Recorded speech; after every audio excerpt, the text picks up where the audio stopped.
It is Wednesday, and I missed my early morning stream, unfortunately. I procrastinated. This will be a cross mark. But I did get my breakfast in. So I won't be taking a break for breakfast. So really I kind of just lost an hour and a half. We'll try to go to 12. I might get hungry before then. Sorry. Bam. Check. Mark button. Save. Okay. So this morning we are continuing reading about virtual memory. We left off on, I believe, this practice problem here, which I haven't even looked at yet. I have one stream in the afternoon that I'll be doing. In addition to this, give me 1, 2, 3, 4 hours. Wow, 4 hours, and then another 3.5. So time-wise, I think I'm good, but I'm just kind of bummed out that I missed the early morning stream because I kind of committed to doing that. Okay, let's close out some of these things from last night. I don't think I need this. Oh. We can close out the lectures, the whiteboard. That was for matrix transpose, which you don't need anymore. We'll leave that up. And we'll leave that up. Actually, you know what? I'll come back to this. I wanted to take on that project, but I don't think I'll have time, to be honest. All right. So we have practice problem. Determine the number of page table entries that are needed for the following combinations of virtual address, size n, and page size p. So we got this table. Let's go ahead and mark down table generator. So you got 1, 2, 3, 4, 5, and 3. So do a new table, rows 5, columns 3. Type in here n, and then this goes p is equal to 2 to the power of p, sorry. And we'll say number of PTEs. And then here will be 12, 1K, 16, 16K, 24, this would be 2M, and 36, and 1G. Go ahead and generate that, and copy the clipboard, we'll kill that. We'll open up our problems for chapter 9, go down here, paste that down here. Okay, so we got our table. I actually don't know how to solve this off the top of my head, so I'll have to look at it. To determine the number of page table entries, so these are entries in the page table, that are needed for the following combinations of virtual address size, so this is the amount of bits that are in the address, and page size.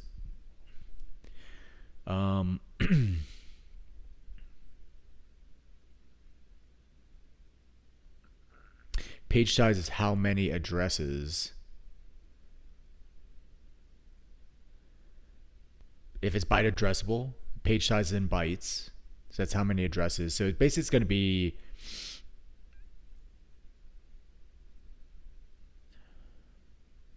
n minus p, lowercase p, will be the number of bits in the page table, the number of permutations of possible pages, page table entries, I should say. Because that's basically, so let's do this. So n minus p is equal to, so number of PTEs is equal to n minus p. So we have to figure out p here. So for 1K is equal to 2 to the power of p. So it'd be the log base 2 of 1K, which I know off the top of my head is 10. So in this case, p is equal to 10. say P is equal to 10. And there's a 16K, which will be 14, I believe, because you got 2, 4, 8, 16. That'd be 4 bits. This will be 2M and 1G. 2M will be 20, and 1G will be 30. Because you got 1K is 10 bits, 20 bits is 1M, and then 30 bits is 1G. So N, if we align these here, we can just do a space here to get everything aligned. So then N is going to equal to, or sorry, not N, N minus P is equal to, so this would be 2 to the power of N minus P. So N minus P here is going to be 12 minus 10, which is equal to 2. Just do this for all these. N minus P is equal to, oops. Okay. There you go. N minus P, so we determine P is 14 and N is 16, so that's 2. Because it is, well, we'll just fill these in. 16, 24, and 36. And then this is going to be minus 14. Oops.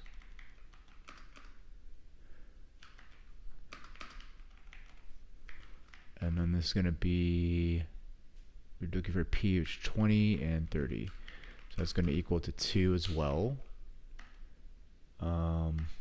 This will be equal to 4, and then this will be equal to 6. These are how many bits that you have available, or how many bits you'll need to represent all of the PTEs. So PTEs is 2 to the power of that. So 2 to the power of 2 be 4. This will be 4. 8. No. 16, right? Yeah, 16. And then 128. So 2 to the power of 2 is 4, 8, 16, 32, 64. I think it's 64, yeah.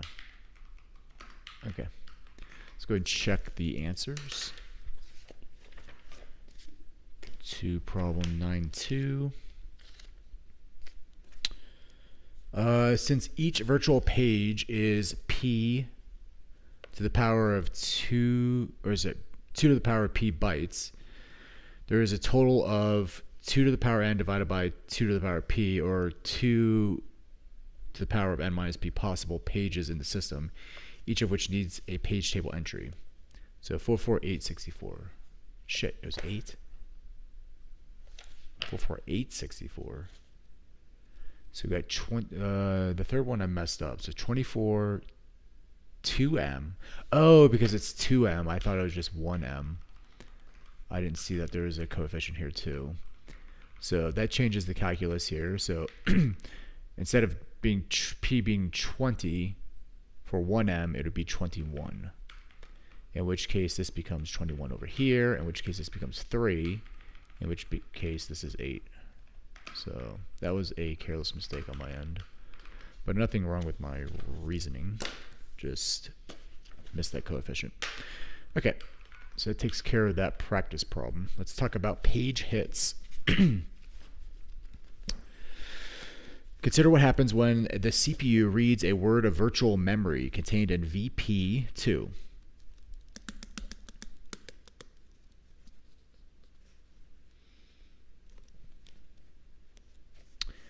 Is VP, what does that stand for? Virtual page or virtual pointer? Probably virtual page, right? Yeah. So So consider what happens when the CPU reads a word of virtual memory contained in VP2, which is cached in DRAM, and as illustrated in 9.5. Yeah, it makes sense. 9.5 is the diagram on this page here. Bam. So you got virtual page 2 here, 0, 1, 2. So it's PTE2, virtual page 2. It's in DRAM. Using a technique we will describe in detail in section 9.6, the address translation hardware uses the virtual address as an index to locate PTE2 and read it from memory. Since the valid bit is set, the address translation hardware knows that VP2 is cached in memory. So it uses the physical memory address in the PTE, which points to the start of the cache page in PP1.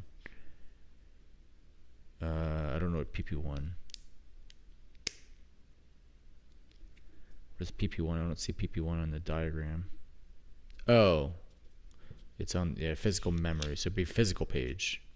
So the virtual page is located in the physical page. Okay. To construct the physical address of the word.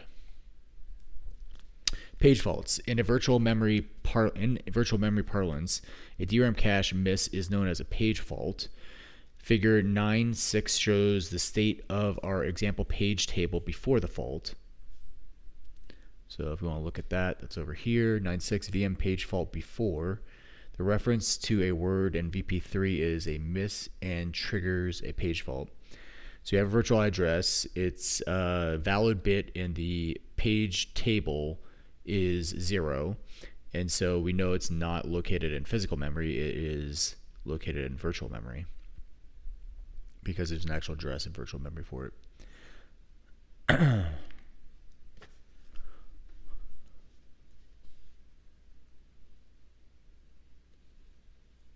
The CPU has referenced a word in VP3, which is not cached in DRAM. The address translation hardware reads PTE from memory, infers that the valid bit that VP3 is not cached, and triggers a page fault exception. The page fault exception invokes a page fault exception handler in the kernel, which selects a victim page, in this case VP4 stored in PP3. If VP4 has been modified, then the kernel copies it back to disk. In either case, the kernel modifies the page table entry for VP4 to reflect the fact that VP4 is no longer cached in memory. So in this case, 0, 1, 2, 3, 4. So 4 got evicted. So its valid bit is set to 0. It's written to memory. If its dirty bit requires it. So that shows us in state 9.7. We can see here 4 is now pointing to physical, or sorry, it's pointing to the disk, whereas before is pointing to the RAM. So the page fault handler selects VP4 as a victim and replaces it with a copy of VP3 from disk. After the page fault handler restarts the faulting instruction, it will read the word from memory normally without generating an exception. So this is a collaboration. This whole virtual memory system is a collaboration between hardware and the operating system kernel. So the operating system is responsible for setting up these tables, or hypervisor is responsible for setting up these tables. And the hardware, the CPU, is responsible for quickly resolving addresses and raising page faults. And so the algorithm it uses for eviction and all that stuff, well, the kernel is going to be doing the evicting. The hardware just says, tell me where the page table is. I'm going to resolve this thing. If I can't resolve it, I'm throwing a page fault. And then the kernel captures that fault and then goes in and does the eviction, sets the instruction pointer back to the beginning of the move or whatever memory instruction occurred, and then continues execution. It's going to redo that instruction. And then the hardware is again going to go out, traverse the page tables, because it's a multi-level page table system. And then it's gonna likely resolve it at that point because the kernel isn't gonna leave the the kernel knows that you're trying to resolve this address, so it's not going to fault twice in a row, unless there's some insane memory pressure going on, where in between the time that the kernel makes sure that the memory is in RAM, it then got evicted again. I don't think that's really possible. Perhaps it's possible. Conceivably, it's possible. But the probability of that occurring seems extremely rare.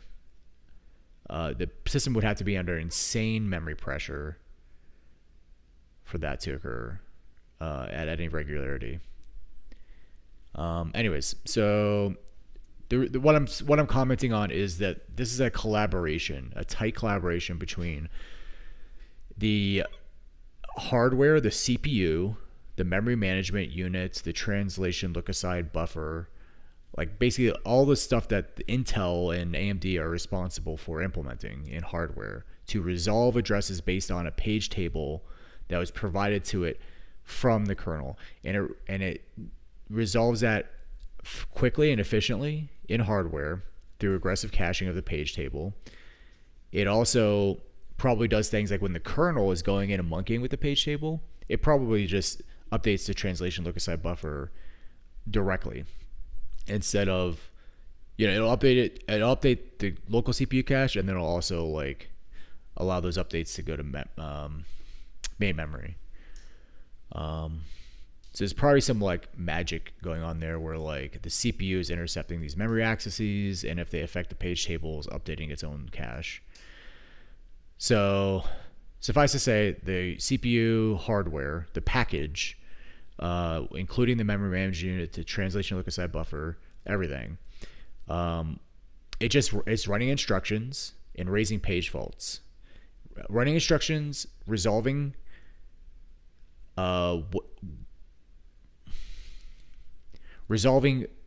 virtual to physical addresses, and raising page faults. And it's up to the kernel then to set up those page tables, set the registers so that they're pointing to the right page tables, and handle the page faults. That's kind of like the division of responsibilities that I'm imagining for the system, because I don't know that exactly, but it would make rational sense that that's the way it's kind of set up. All right, next the kernel copies VP3 from disk to PP3 in memory, updates PTE3, and then returns. When the handler returns, it restarts the faulting instruction, which resends the faulting virtual address to the address translation hardware. But now VP3 is cached in main memory, and the page hit is handled normally by the address translation hardware. Figure 9.7 shows the state of our example page table after the page fault. The virtual memory was invented in the early 1960s, long before the widening CPU memory gap spawned SRAM caches. As a result, virtual memory systems use a different terminology from SRAM caches, even though many of the ideas are similar. In virtual memory parlance, blocks are known as pages. The activity of transferring a page between disk and memory is known as swapping or paging. Pages are paged in from disk to DRAM, and swapped out, paged out from DRAM to disk. The strategy of waiting until the last moment to swap in a page when a miss occurs is known as demand paging. Let's rewind here because I didn't quite get that. The strategy of waiting until the last moment to swap in a page when a miss occurs is known as demand paging. Other approaches, such as trying to predict misses and swap pages in before they are actually referenced, are possible.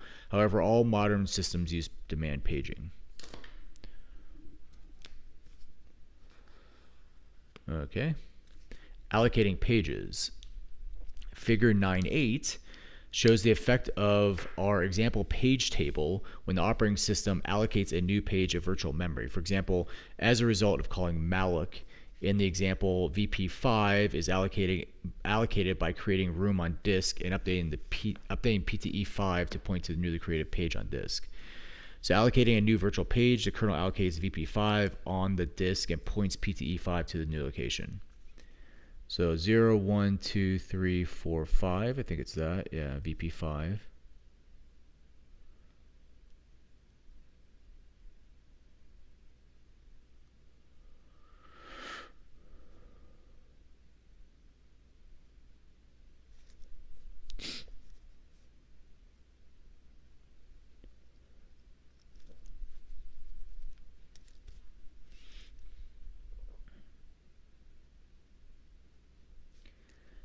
My understanding, because like some operating systems don't have disk space. They don't have disks attached at all, conceivably, or they're read-only disks. You can't write pages to them. Or some systems have disks with read-write access, but the kernel is configured to not use swapping. So this whole thing of like everything goes to disk first, I think is a little bit misleading. I think probably what they should say is that uh, the memory is allocated, but until it's actually used, it's not actually resident in physical memory. So its valid bit is set to 0, and its address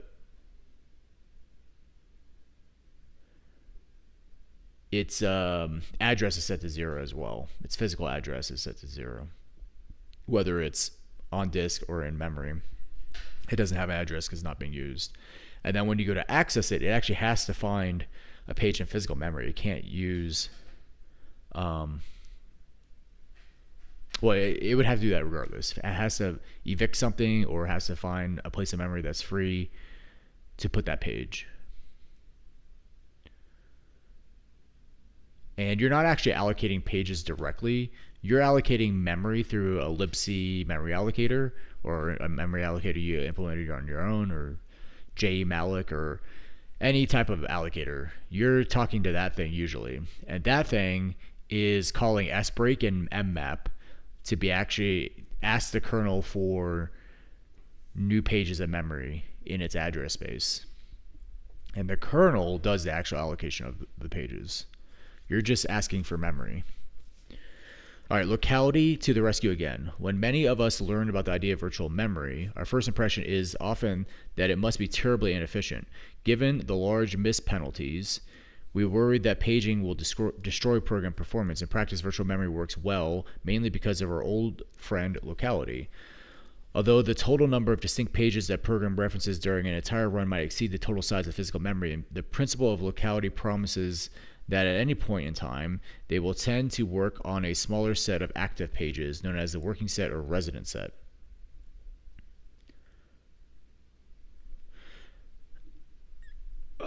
After an initial overhead where the working set is paged into memory, subsequent references to the working set result in hits with no additional disk traffic.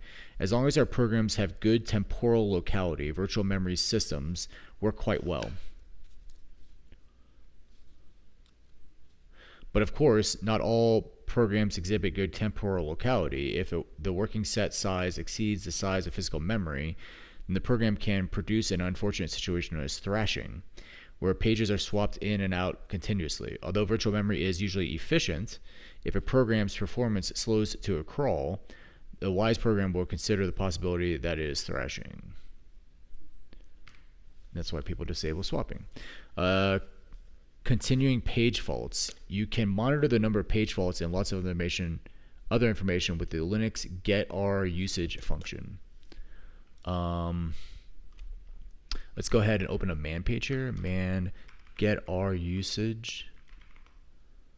And you say who and RUsage struct. The getRUsage function shall provide measures of the resource used by the current process or it's terminated and wait for child process.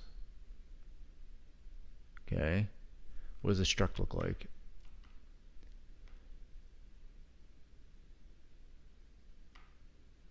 It's not going to tell me? Okay.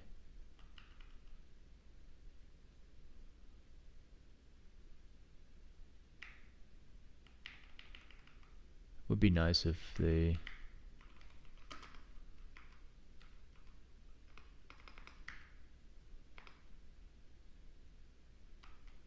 So this is from the actual syscall. Syscall has this struct here. Okay. Swaps. So it's a number of swaps. Page faults, hard and soft page faults. Page reclaims.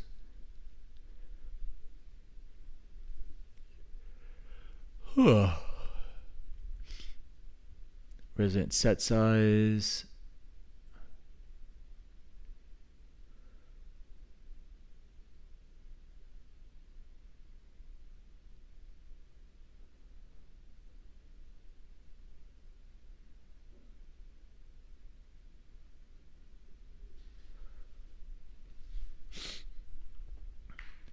Okay. Let's close that up.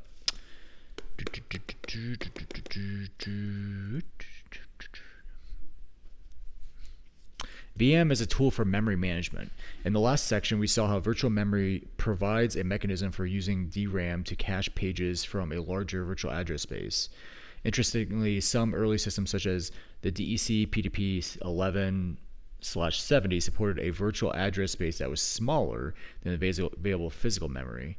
Yet virtual memory was still a useful mechanism because it greatly simplified memory management and provided a natural way to protect memory. Thus far, we have assumed a single page table that maps a single virtual address space to the physical address space. In fact, operating systems provide a separate page table and thus a separate virtual address space for each process. Figure 9.9 shows the basic idea. In this example, the page table for process I maps VP1 to PP2 and VP2 to PP7. Similarly, the page table for process J maps VP1 to PP7 and VP2 to PP10. Notice that multiple virtual pages can be mapped to the same shared physical page. The combination of demand paging and separate virtual address spaces has a profound impact on the way that memory is used and managed in a system. In particular, VM simplifies linking, and virtual memory simplifies linking and loading, the sharing of code and data, and allocating memory of applications. So let's look at this diagram up here. How virtual memory provides process with separate address space. The operating system maintains a separate page table for each process in the system.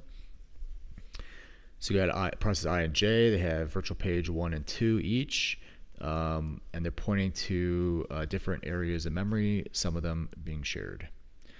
So let's look at how it simplifies linking. Simplifying linking.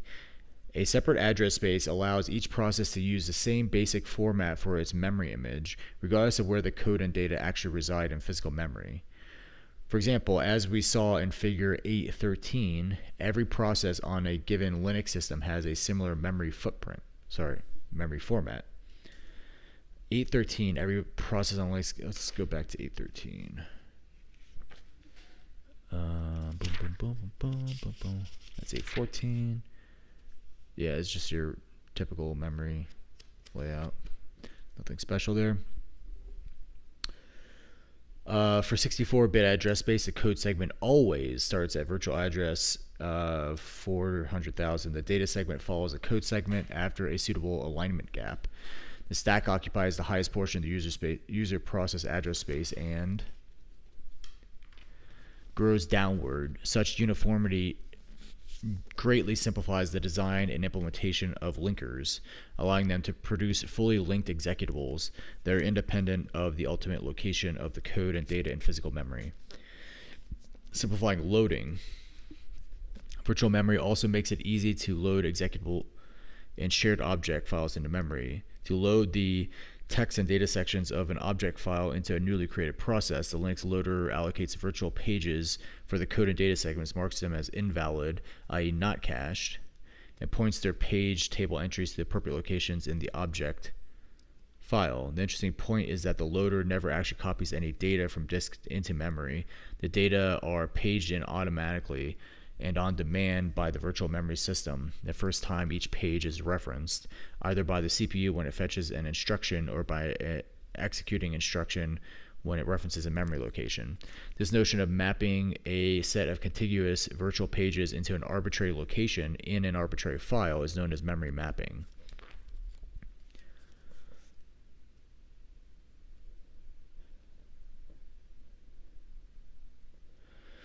Linux provides a system call called mmap that allows application programs to do their own memory mapping. We will describe application level memory mapping in more detail in section 9.8.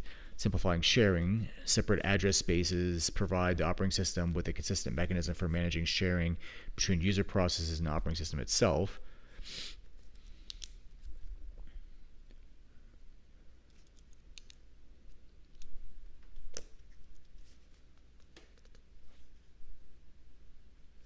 In general, each process has its own private code, data, heap, and stack areas that are not shared with any other process. In this case, the operating system creates page tables that map the corresponding virtual pages to disjoint physical pages. However, in some instances, it is desirable for processes to share code and data. For example, every process must call the same operating system kernel code, and every C program makes calls to routines in the standard C library, such as printf. Every C program does not do that.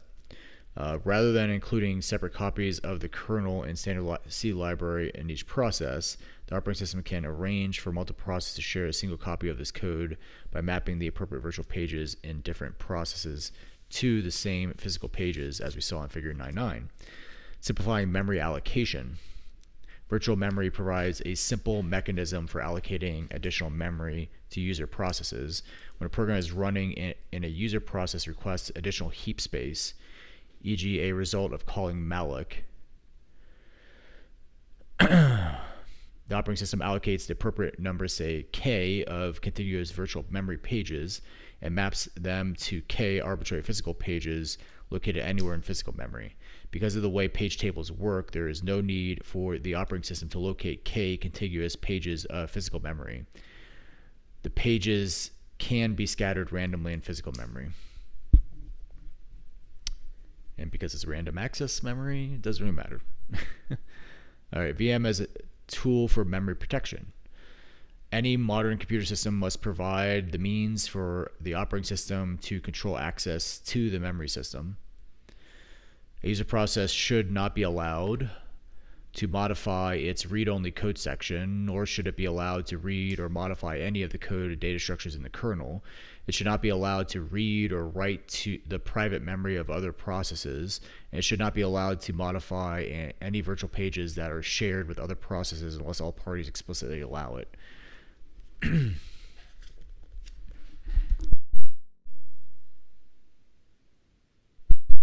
Via calls to the explicit inter-process communication system calls.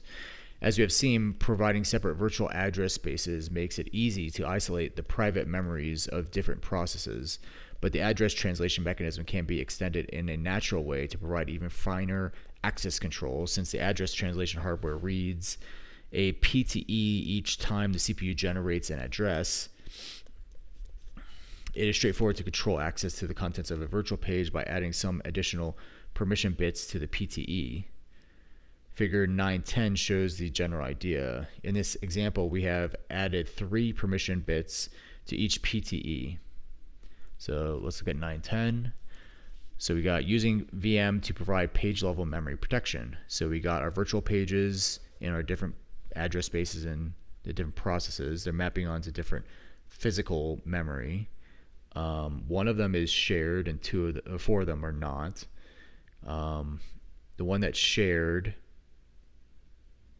is physical page 6. In this case, the permissions are no, yes, no. And in the other process, they're yes, yes, yes. So it's read, write, and probably execute. I don't know what sup is, though. But one of the process I cannot write to that page, and it cannot sup, which I think probably is execution.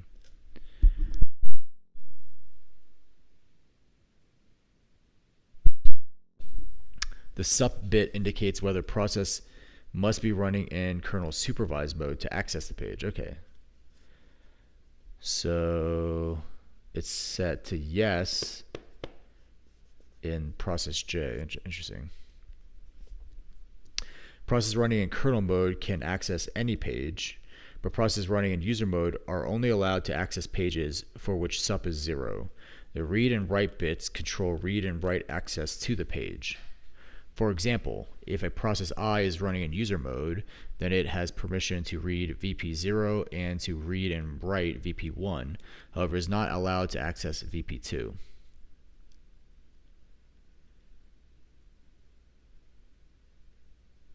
Let's reread that. The read and write control bits control read and write access to the page. For example, if process I is running in user mode, then it has permissions to read VP0, yep, and to write to VP1, yep. However, it is not allowed to access VP2 because it has supervisor. I don't like that term, supervisor, sup.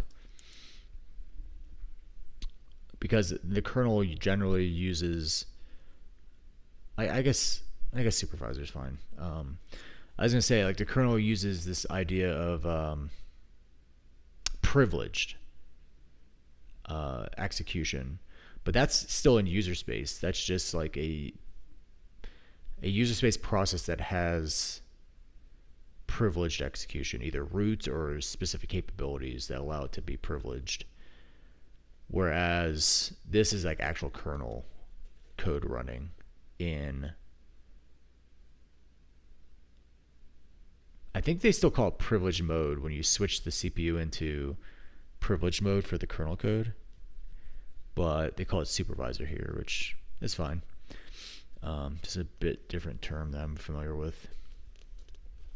If an instruction violates these permissions, then the CPU triggers a general protection fault that transfers control to an exception handler in the kernel, which sends a SIG-SEG-V signal to the offending process. Linux shells typically report this as a segmentation fault. Address translation. This section covers the basics of address translation. Our aim is to give you an appreciation for the hardware's role in supporting virtual memory.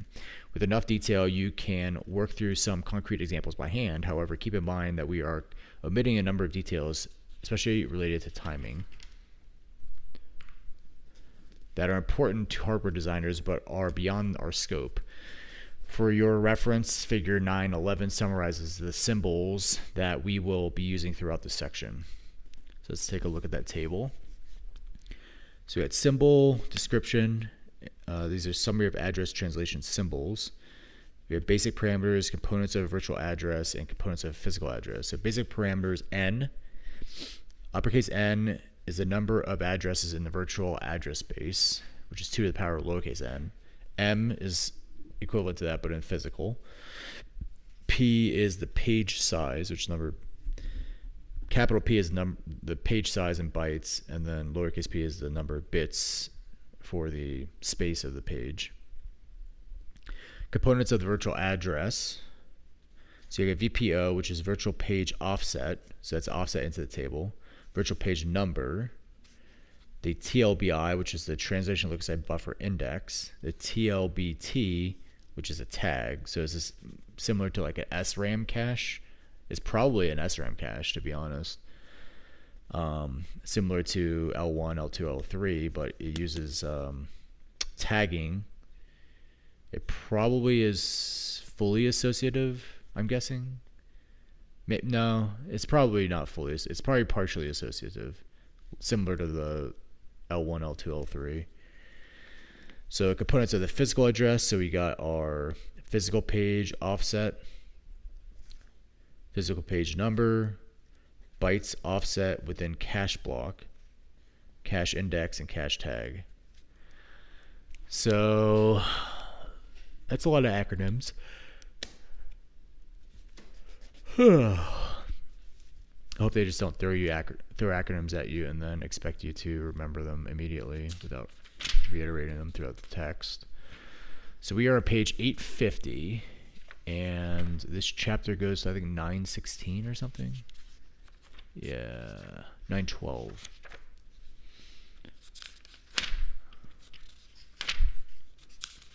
The next section will end around 9.7, which is 61. So we got about 10 pages for that. Then this is a case study.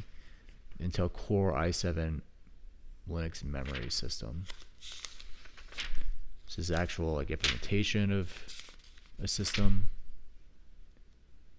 I wonder how far I should go here. So if we go back to the lectures, CSAPP, this repo, video lectures, and then we sort by order. I want to go down here, say 250, sort by order. We go to our virtual memory. There's 2 lectures on virtual memory, concepts and system. I want to get an overview of both of these. Buddy? So he went all the way to K-level page table VPO.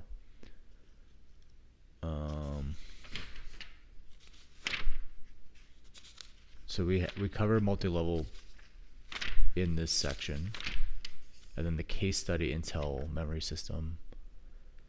All right, what does he start off with on this lecture? We're going to continue our study of virtual memory by looking at in more detail at how address translation works, and then we'll learn about how. I think the game plan for me is I'm going to read the rest of this section. This is like the meat.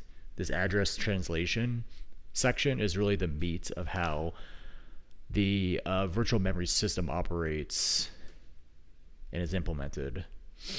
And then once I'm done with that section, so that's roughly 11 pages of reading and problem solving, because there's definitely practice problems along the way. After I'm done with that, I'm going to re-watch this one, because I honestly, like, I watched it yesterday, but I dozed off throughout the lecture because I was like laying down and I was just like super tired. And he has a way of lecturing that just doesn't really keep people engaged, because like towards the end of this lecture he actually noticed people were nodding off in the lecture hall as well. So I'm going to rewatch some of this lecture to kind of like make sure that I understood everything in this lecture, and that covers the material I've already read in the book, so I should have a solid foundation of understanding moving into the next lecture. And then this is going to cover all the stuff in the latter section, the back half of the chapter. So I'll do the lecture first, and then I'll do the reading. So that's the game plan. Ugh. Alright, so formally, address translation is a mapping between elements of an n-element virtual address space and a m-element physical address space.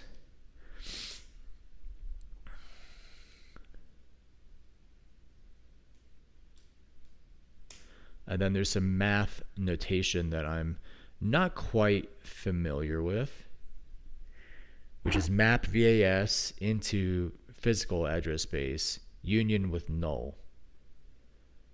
I'm not sure how that works. But map of A prime, if data at virtual adder A are present at physical adder,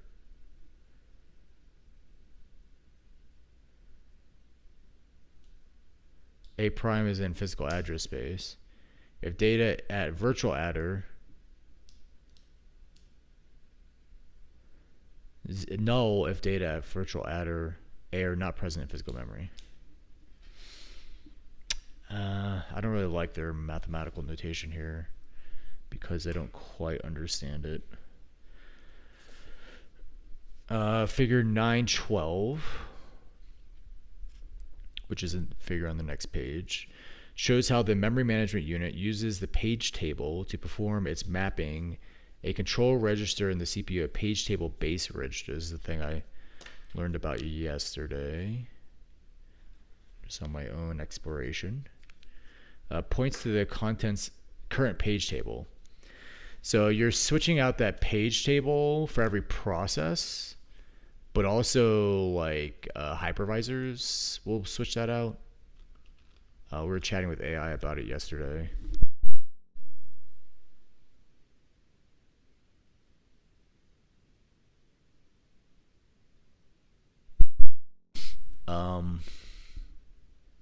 But yeah, there's that register that that gets assigned the base of the page table for the process.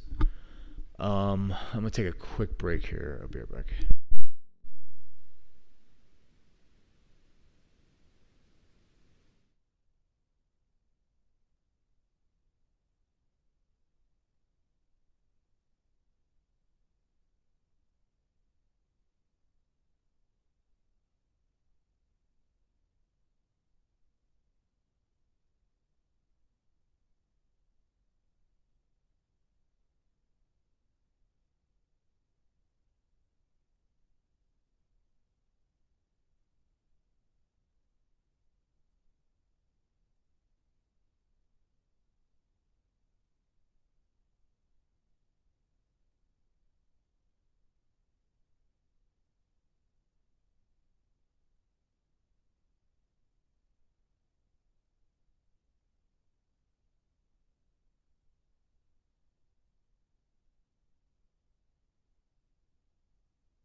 All right, where do we leave off here?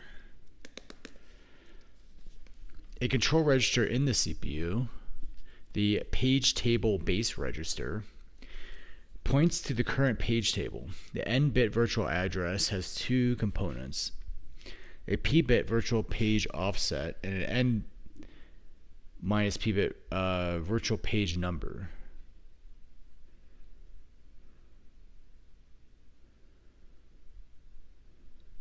The MMU uses the VPN to select appropriate PTE.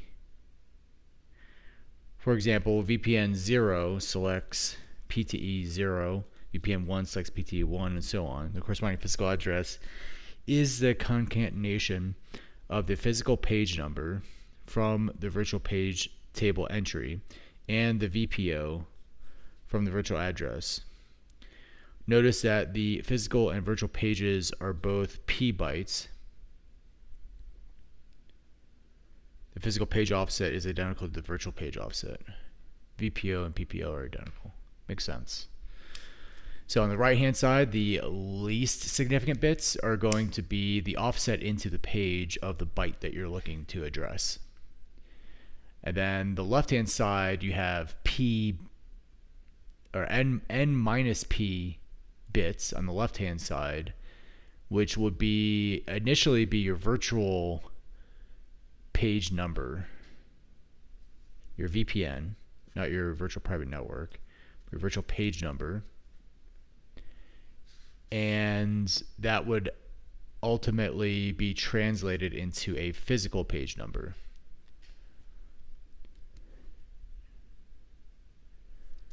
Through the page table. So we have this virtual page number. It indexes into our page table. This is a one level page table, very simple. We check the valid bit. If valid is equal to 0, then the page is not in memory and we fault.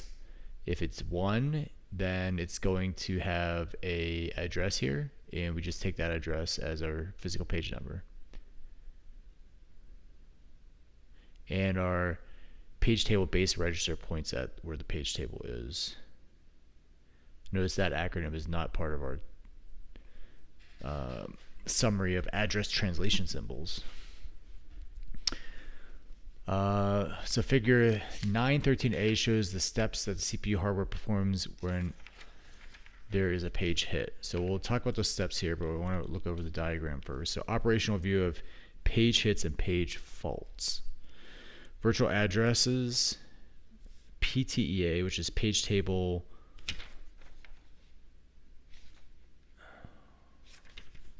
effective address, exception address, I don't know. Entry address, okay. PTEA is page table entry address. PTE is page table entry. Physical address, okay.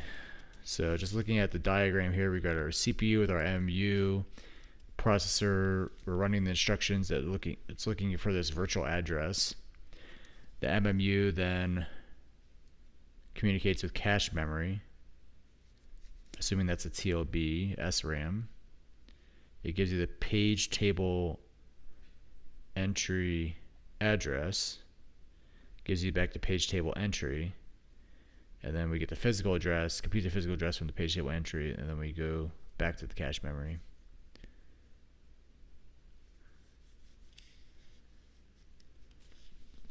And then we have another section here on the page fault. So you go to the MMU, it does the same lookup to get the page table entry. It's either valid bit is set to 0. Well, basically, yeah, the valid bit's set to 0. So then we raise an exception, which runs some kernel code on the processor. It's kind of running this code in some magical area over here. Really, it's running it on the processor itself. Maybe not the same core, but it is running it on a processor core. That thing then updates the page table, performing eviction if necessary, copying data into RAM, and sending it to the cache. But likely the kernel doesn't do the caching. It just gets cached through the normal caching mechanisms.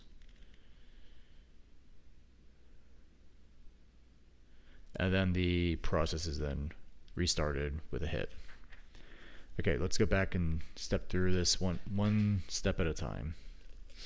So process generates a virtual address and sends it to MMU. The MMU generates a page table entry address and requests it from the cache, main memory.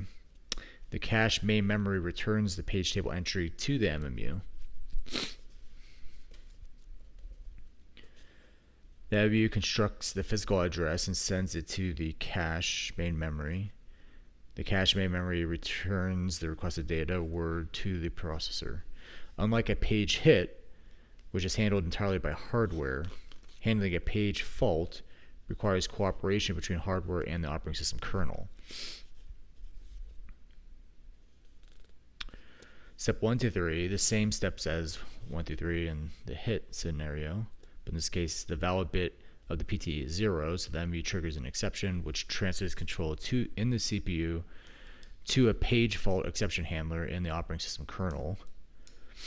The fault handler identifies a victim page in physical memory, and if that page has been modified, pages it out to disk.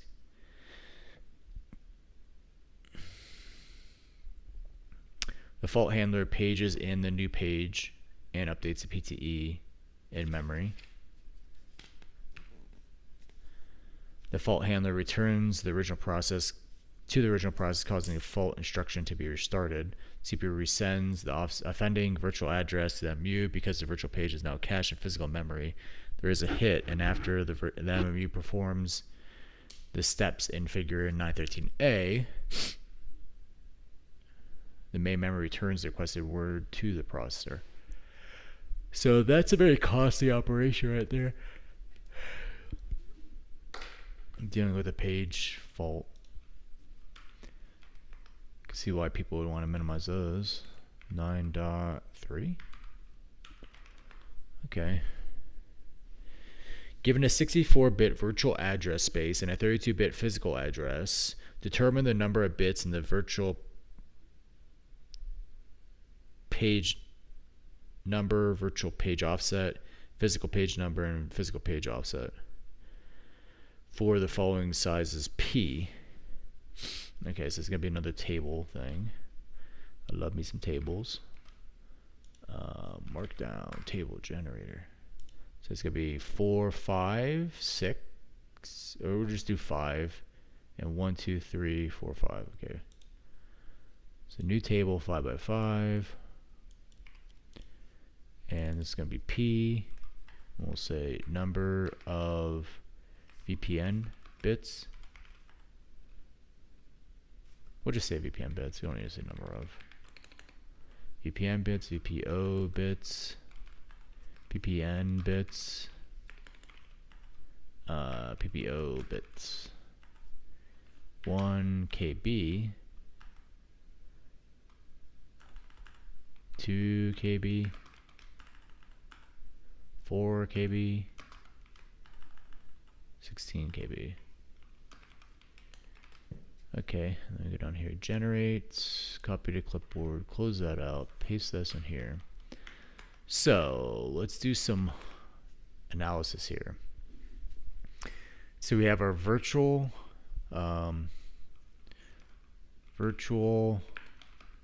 address space bits is 64, and we have 32 for our physical.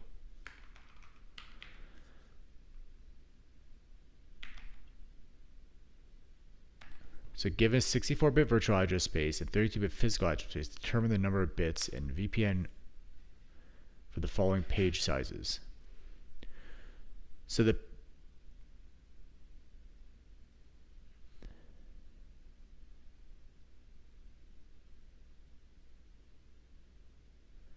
VPO bits and the PPO bits are going to be the same. So VPO bits is equal to PPO bits. Because if we go back here and we look at this, virtual page offset and physical page offset are the same. So the bits the same size, which is going to be equal to page to the power of P. P, where P is equal to the power of P. So you have to take log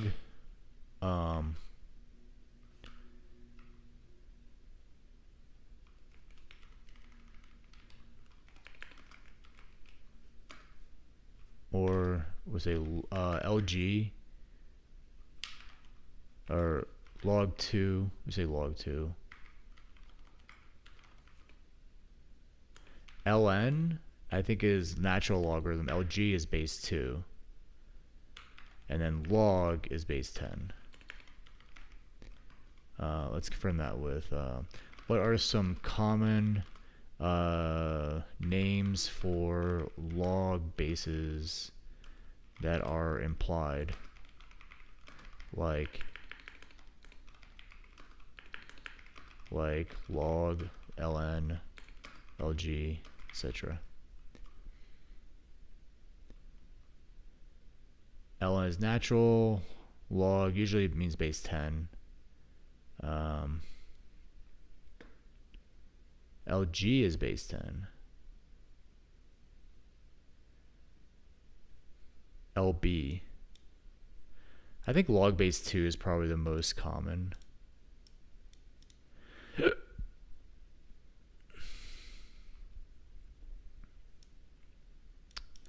Okay. We'll say log 2 of P. So that would be what? P is 1024. So we can just run a calculator here. Oops. If we do calc, and we'll throw it down there. Actually, we'll throw it over here. And we'll say, hey, I want log base 2 of 1024.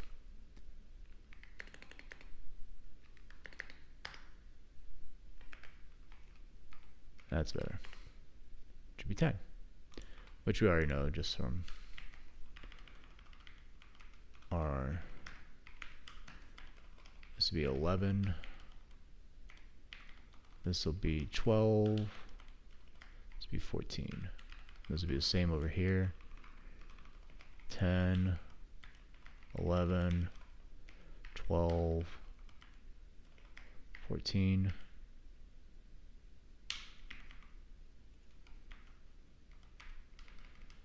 So that means that the remaining virtual page offset.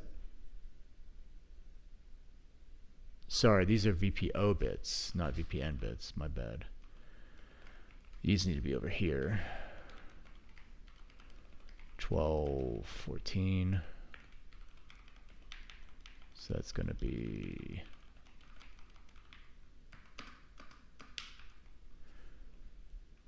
All right, so our VPN would be the remaining bits. So it'd be here, we'll just say VPN is equal to 64 minus VPO. Sorry, 64. And then PPN is equal to PPO, which are the same values. So VPN will be 64 minus 10, which should be 54. This would be what? 54. This would be 53. This would be 52. This would be 50.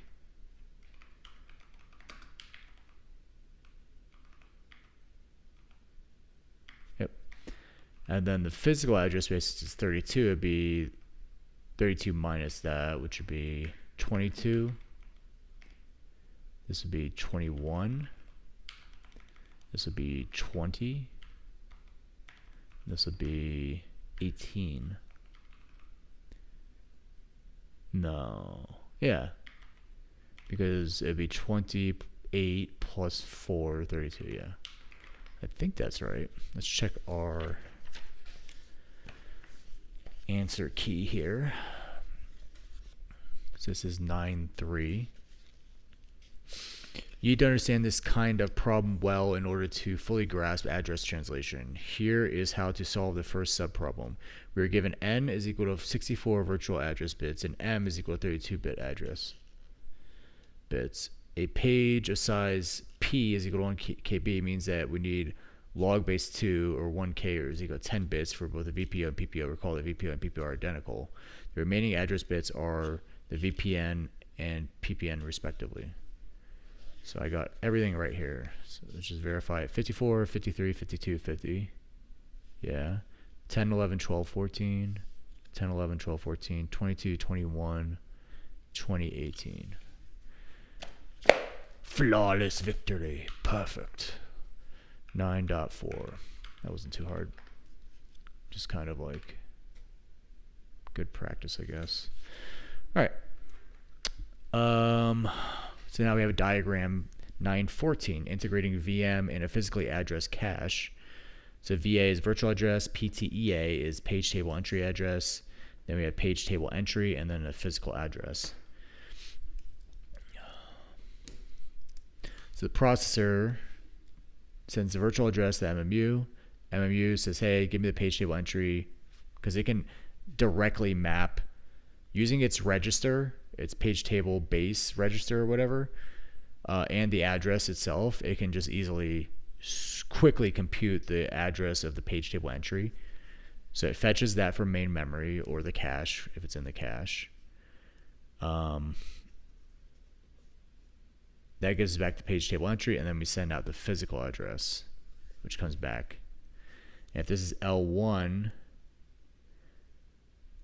so we can have a PTEA hit, gives us back the PTEA, a miss, then we have to go to main memory.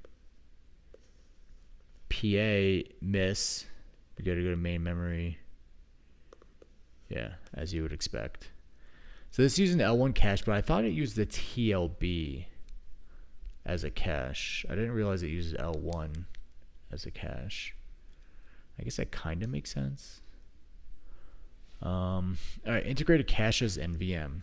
In any system that uses both virtual memory and SRAM caches, there is a issue of whether to use virtual or physical addresses to access the SRAM cache. Although the detailed discussion of the trade-offs is beyond the scope here, most systems opt for physical addressing. With physical addressing, it is straightforward for multiple processes to have blocks in the cache at the same time and to share blocks from the same virtual pages. Further, the cache does not have to deal with protection issues because access rights are checked as part of the address translation process. Figure 914 shows how a physically addressed cache might be integrated with virtual memory. The main idea is that the address translation occurs before the cache lookup. Notice that the page table entries can be cached just like any other data words, and they better be, because you're doing a lot of accesses to those page table entries. Speeding up address translation with the TLB. Okay, this is the section I was interested in. As we have seen, every time the CPU generates a virtual address, the MMU must refer to a PTE in order to translate the virtual address into a physical address. In the worst case, this requires an additional fetch from memory at a cost of tens to hundreds of cycles. So I'm curious, it's kind of like a chicken or egg type problem, because the kernel stores in somewhere in memory this page table for this process, but that has to be a physical address for the PTE. It can't be a virtual address. So that means the kernel is operating with physical addressing when it sets up these page tables and sets the page table base register. Those all have to be physical addresses. They can't go through address translation.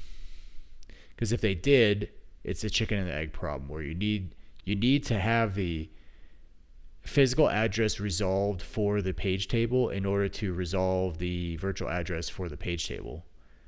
And it's like, well, you don't have the physical address. You're trying to resolve it through itself. It's like, that doesn't work.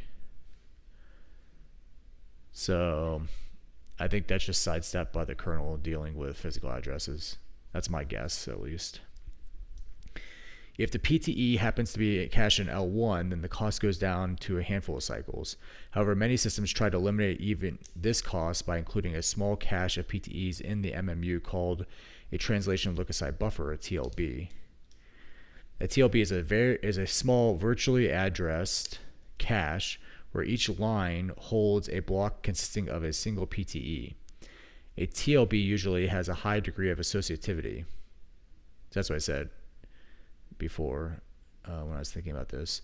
As shown in figure 915, the index and tag fields that are used to select for set selection and line matching are extracted from the virtual page number in the virtual address. If the TLB has t is equal to 2 to the power t sets, then the TLB index, TLBI, consists of, let's look at the diagram, and then we'll come back to reading this paragraph, because I think it'll make more sense after we do that. So we have this TLB stuff, then we get into multi-level page tables, which is something he addressed in the lecture yesterday. And then putting it together end-to-end address translation. It's a full end-to-end address translation. And we have one problem, and then we go back to the lectures. So not a lot of work ahead. We go to our calendar. We're making pretty good progress here.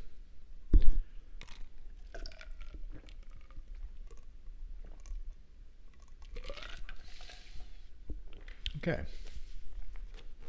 So let's look at this diagram here.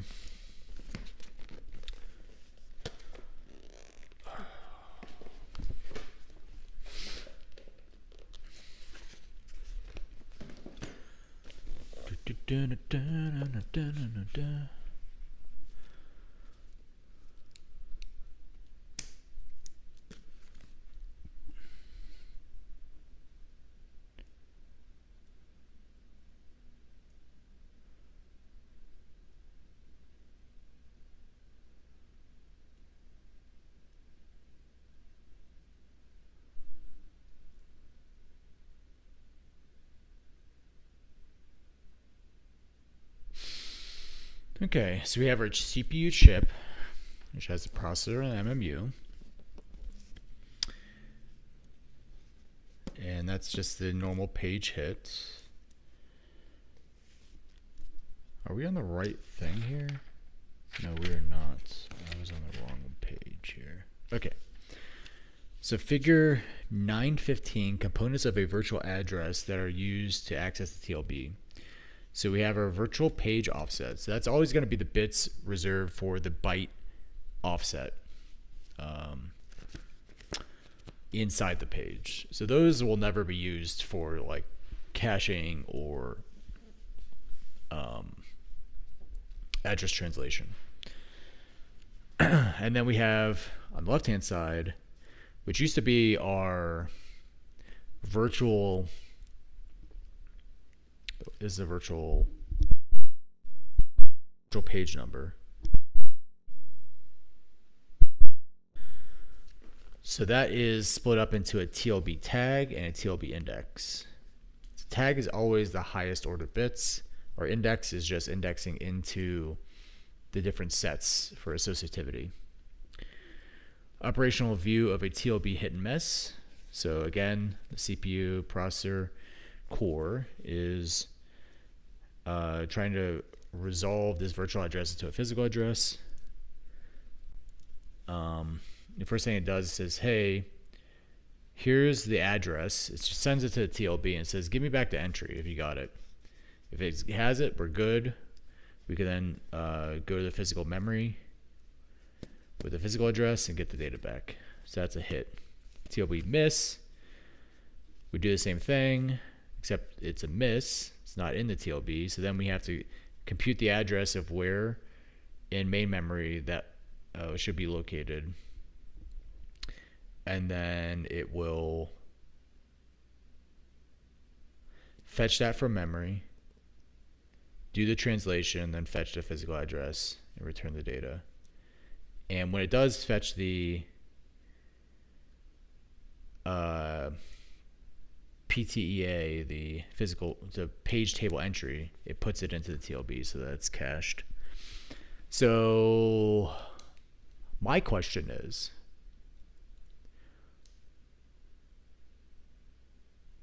so the TLB has to be indexed by the page table base register so that it can be swapped out for given processes. But my question is, this TLB, what happens when the kernel goes directly to, using physical addressing, to the memory and updates the page table entries? Like say it's doing eviction or whatever, and it sets the valid bit on a page table entry to 0 because it swapped it out to disk. How is it that the translation look-aside buffer cache gets updated with that information if he's writing it directly to memory? I think what happens is that kernel memory access needs to be intercepted and needs to also update the TLB at the same time. Or it needs to invalidate. That's probably what it does. It invalidates the TLB and then has to refetch it from main memory. I mean, the most optimal thing to do would be to just update the TLB directly. But the easiest thing to do from an implementation perspective is just to invalidate the TLB entry.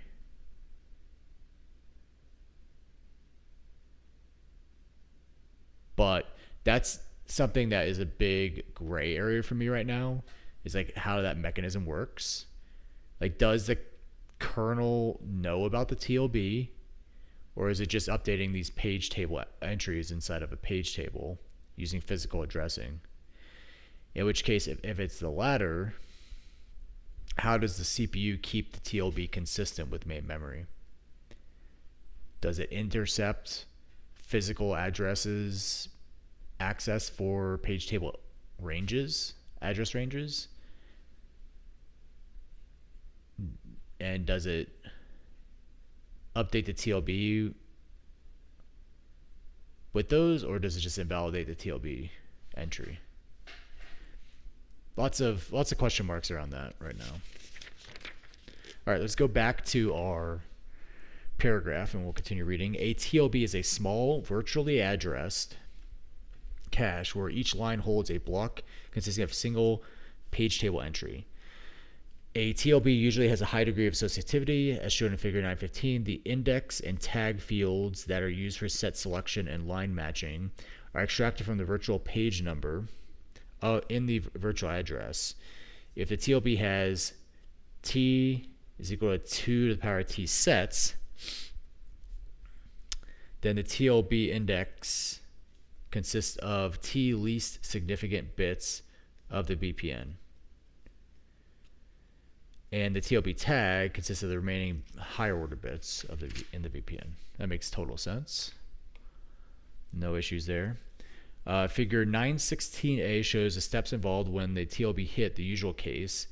The key point here is that all of the address translation steps are performed inside the on-chip MMU and thus are fast. Step 1, the CPU generates a virtual address. Steps 2 and 3, the MMU fetches the appropriate PTE from the TLB. That would be translation. Step 4, the MMU translates the virtual address to a physical address and sends it to the cache main memory. Step 5, the cache main memory returns the requested data word to the CPU. When there is a TLB miss, then the MMU must fetch the PTE from the L1 cache, as shown in figure 916B. The newly fetched PTE is stored in the TLB, possibly overriding an existing array, because it's an associative cache. Multi-level page tables. Thus far, we have assumed that the system uses a single page table to do address translation. But if we had 32-bit address space, 4 kilobyte pages, and a 4-byte PTE, then that would need need a 4 megabyte page table resident in memory at all times, even if the application referenced only a small chunk of the virtual address space. The problem is compounded for systems with 64-bit address spaces. The common approach for compacting the page table is to use a hierarchy of page tables instead. The idea is easiest to understand with a concrete example. Consider 32-bit. I kind of understand this. It doesn't take much imagination. Basically, you have a initial table, which is divided into blocks of pages. So say you have like, just as an example, we have like 4 billion pages in this one block. And so the first step is to select the block where your address is, and then you go to the next level. And in this case, say it's a 2-level system. Now you index directly into that table, which in this case, he said it would be 4 kilobytes. But if you want to do it in more levels, you basically decompose those blocks each time you go down a level. So say the first level has, just to keep it simple, say it has 4 entries for big blocks. Then you jump into the next table. That table then has 16 entries. And then you go to the next level. And then that table has a certain amount of entries. And ultimately, the last page table will have the actual page address, the physical address, or the page table entry, which contains the physical address, if it's resident RAM, and a valid bit. And if not, it has some type of address into a disk, like a sector address or something.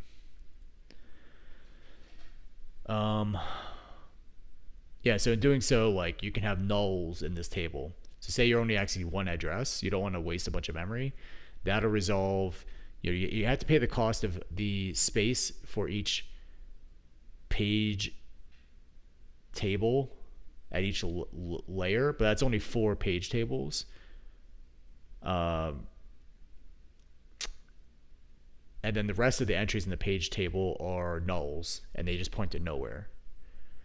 Now, if you're using that memory, then they're going to point to somewhere, in which case that you need the page tables for it.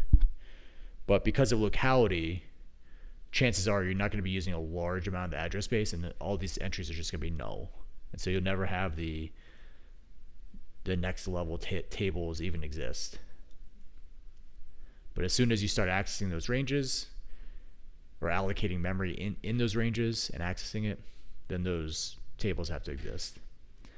So it's a way of like making it more efficient. Not for lookups, because you have to spend, multiple, you have to go back and forth multiple times with the page table entries. If they're all in the TLB, then it's not going to be costly. But if they all hit main memory, then it's going to be incredibly costly, and it's going to scale logarithmically.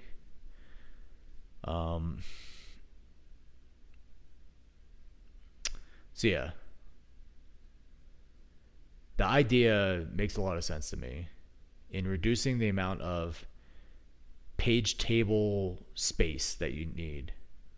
Because if you just had one table that was directly indexed with 64-bit addressing, that is like an impossibly large number. It would exceed the actual, it would exceed the actual amount of space that you have in memory, because the page table entry requires 4 bytes. And it depends how big your pages are. If your pages are large enough, then it won't exceed the amount of main memory. But if your page size is 1 byte, just as a limit example, then you would exceed the amount of virtual address spaces that exist for that CPU. So yeah, lots of space required for these page tables. So this technique of multi-level pages reduces the amount of space required for page tables and page table entries. And it does that by saying, like, this huge range, we're just going to null the entire thing out. We don't need memory to represent it. And if you ever do allocate memory in those ranges, we'll create the table for you on the fly and point the main page table to it. And you still only need 1 base register, because the TLB can traverse the table. I hope they talk more about how the TLB gets invalidated. I don't think they will, so I'm going to just ask AI here.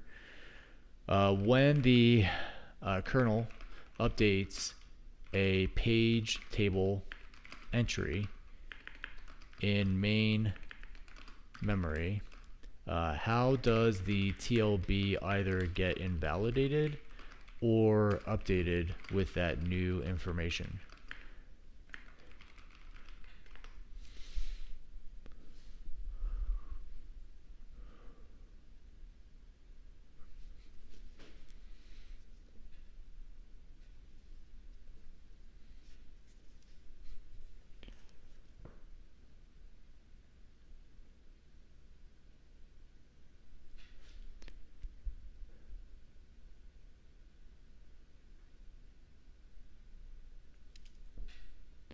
Oh, there's specific instructions that the kernel emits that invalidates the TLB.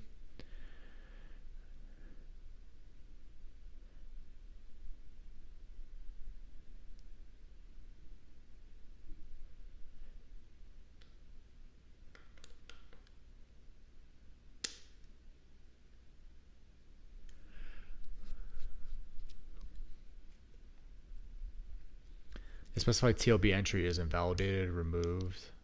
On the next memory access, CPU does a page table walk, loads the updated page table entry into the TLB.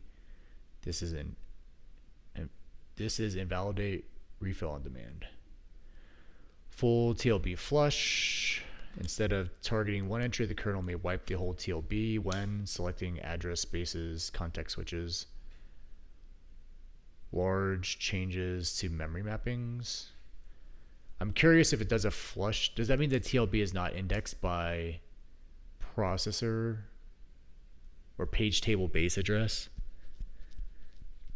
That would make sense because the cache is small. They said that it's relatively small. You can't have like a huge, like you can have like hundreds of thousands of processes on your machine. You can't have that many entries in the TLB. So the TLB is going to be shared between the different processes, so you have to flush it every time you do a context switch, which makes sense.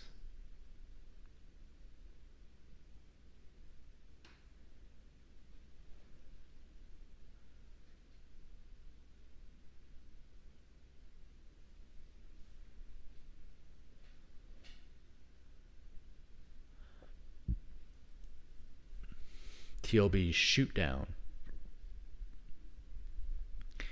Each CPU core has its own TLB. If the kernel updates a page table entry, other cores may still have stale entries. TLB shoot down. Kernel updates a page table, sends IPIs, interprocess interrupts, to other cores. Those cores execute invalidation, acknowledge completion. This ensures global consistency. Why not just update the TLB entry directly?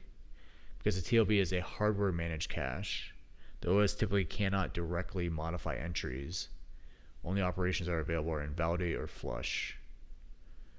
So the model is invalidate stale, let hardware repopulate. Special case, hardware managed versus software managed TLBs. Hardware managed x86, most modern CPUs walk page tables automatically. OS just invalidates entries. Software managed, older MIPS, some risk. TLB mistraps to kernel. Kernel manually loads TLB entries. That seems like a pain in the ass on the kernel. In those systems, the kernel can effectively update the TLB by reinserting entries. Optimizations avoiding unnecessary flushes. Modern CPUs reduce flush overhead with PCIDs, process context identifiers. This is what I was talking to about being indexed. Process context identifiers on x86. Tag TLB entries with an address space ID. Avoid full flush on context switch. So it is the case that you can do that. Process context identifiers. Global pages. Kernel mappings stay in TLB across switches.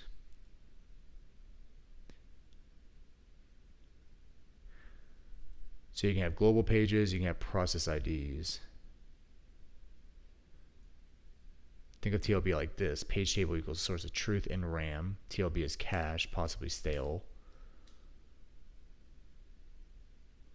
When the kernel changes a PTE, invalidate effective TLB entries. Next access cache miss. CPU reloads update page table. When it's context switching, you either have to flush or switch the address space ID.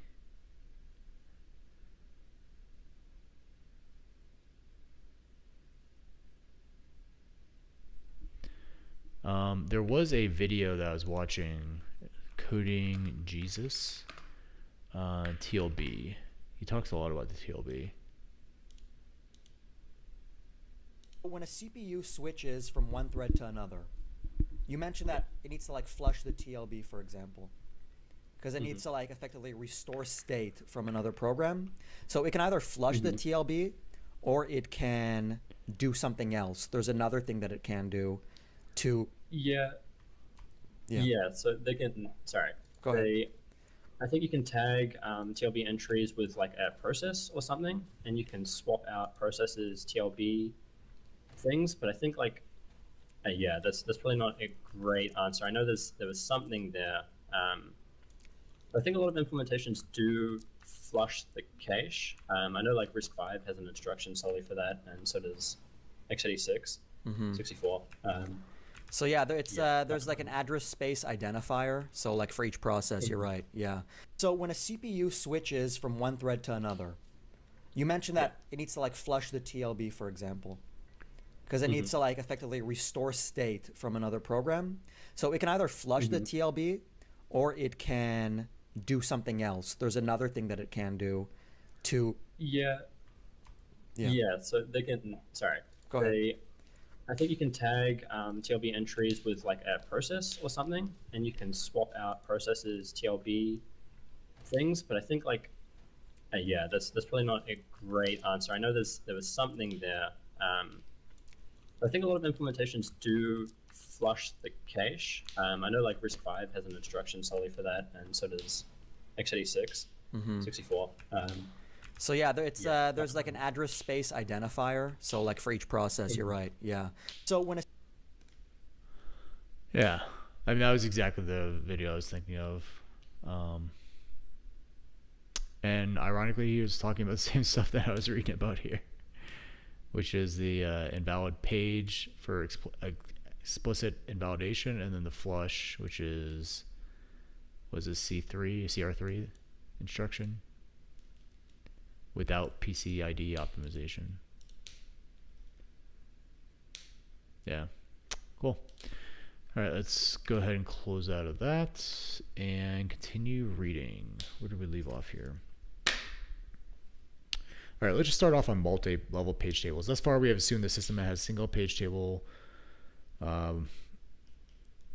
already read that. The problem is compounded for 64 address space. The common approach for compacting a page table is to use a hierarchy of page tables instead. The idea is easiest to understand with a concrete example. Consider the 32-bit address space partitioned into 4 kilobyte pages with page table entries that are 4 bytes each. Suppose also that at this point in time, the virtual address space has the following form. The first 2K pages of memory are allocated for code and data. The next 6K pages are unallocated. The next 1023 pages are also unallocated. And the next page is allocated for the user stack. Figure 917 shows how we might construct a 2-level page table hierarchy for this virtual address space.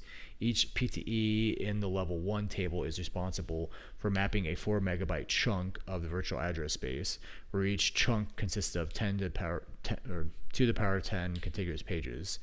For example, PTE 0 maps to the first chunk, PTE 1 the next chunk, and so on.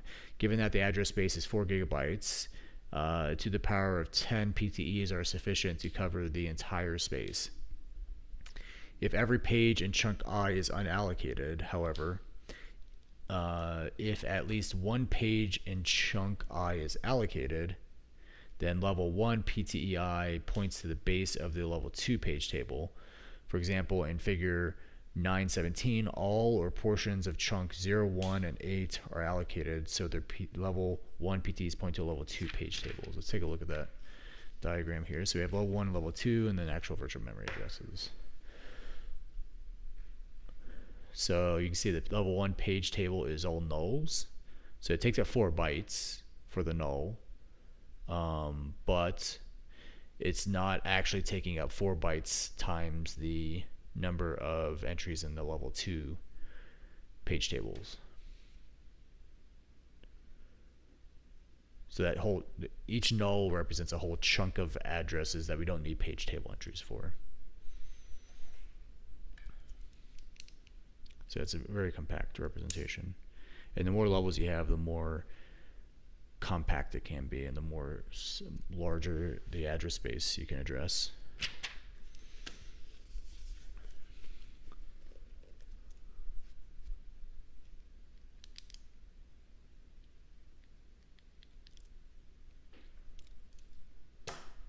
Hubu, it says that you're a possible ban evader. So I'm gonna ban you. Boop, boop.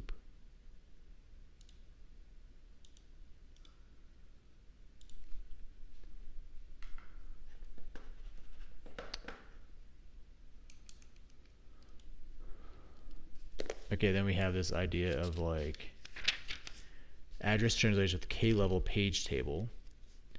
So you have our virtual page offset, our VPN, or virtual page number, is broken into different bit sizes, different chunks of bits, and they index into different page tables. So we start with the most significant VPN chunk, and that indexes the first level page table. We then get an address that points to the base of level 2, and then VPN will index into that, and so on and so forth until we get to the actual physical address.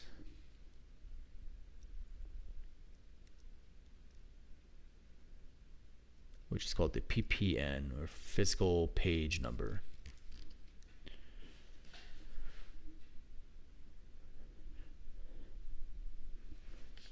Okay, let's go back over to here.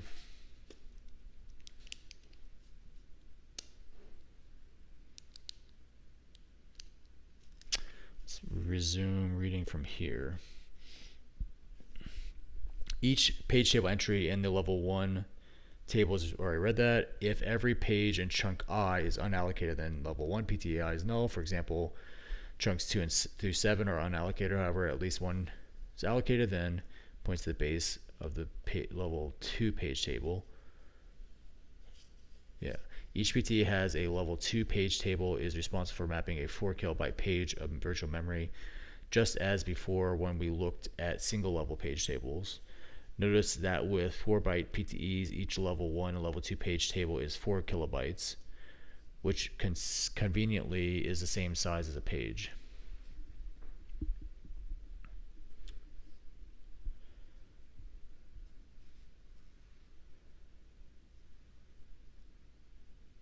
Oh, so the page table itself fits within a page. That's nice. This scheme reduces memory requirements in 2 ways. First, if a PTE in the level 1 table is null, then the corresponding level 2 page table does not even have to exist.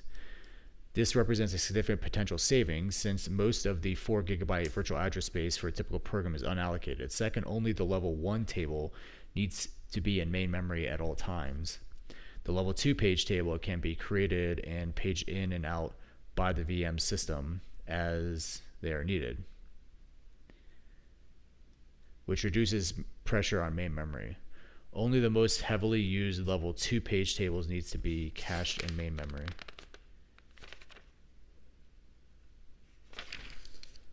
So the page table itself can be flushed to disk. That's interesting.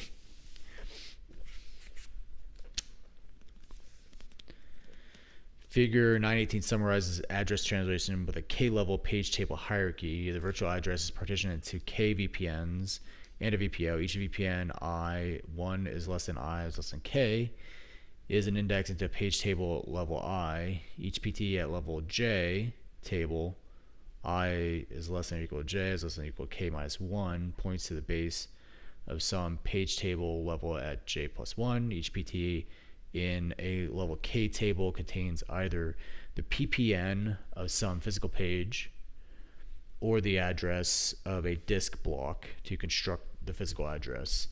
The memory management unit must access K PTEs before it can determine the ppn as with a single level hierarchy. The PPO is identical to the VPO as usual. Accessing K PTEs may seem expensive and impractical at first glance. However, the TLB comes to the rescue here by caching PTEs for the page tables at the different levels. In practice, address translation with multi-level page tables is not significantly slower than with single-level page tables. Okay, so now we have to putting it all together. We got a practice problem, then we'll switch to the lecture, rewatch the lecture. So putting it all together, end-to-end translation. In this section, we put it all together with a concrete example of end-to-end address translation on a small system with a TLB and L1 dcache. To keep things manageable, we make the following assumptions. The memory is byte addressable. The memory accesses are 1 byte words, not 4 byte words. Virtual addresses are 4 bits wide. Physical addresses are 12 bits wide. The page size is 64 bytes. A TLB is 4-way set associative with 16 total entries.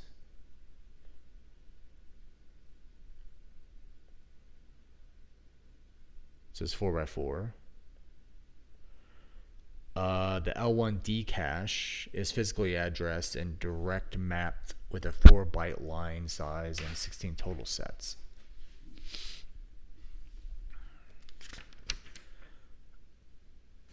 This is very interesting.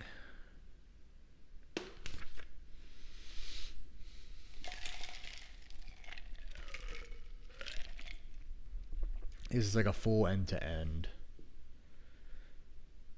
scenario here. So figure 919 shows the formats of the virtual and physical addresses. So we got our VPO and PPO offsets, and then we got our numbers. So we got 6 bits for our offsets, and then physical has 6 bits for the number, the page number, and we have 8 bits for the virtual page number. Since each page is to the power 664 bytes, the low order 6 bits of the virtual and physical addresses serve as the VPO and PPO respectively. The high order 8 bits of the virtual address serve as the VPN. The high order 6 bits of the physical address serves as the PPN. Figure 920 shows a snapshot of our little memory system, including the TLB, a portion of the page table, and the L1 cache. Above the figures of TLB and cache, we have also shown how the bits of the virtual and physical addresses are partitioned by the hardware as it accesses these devices.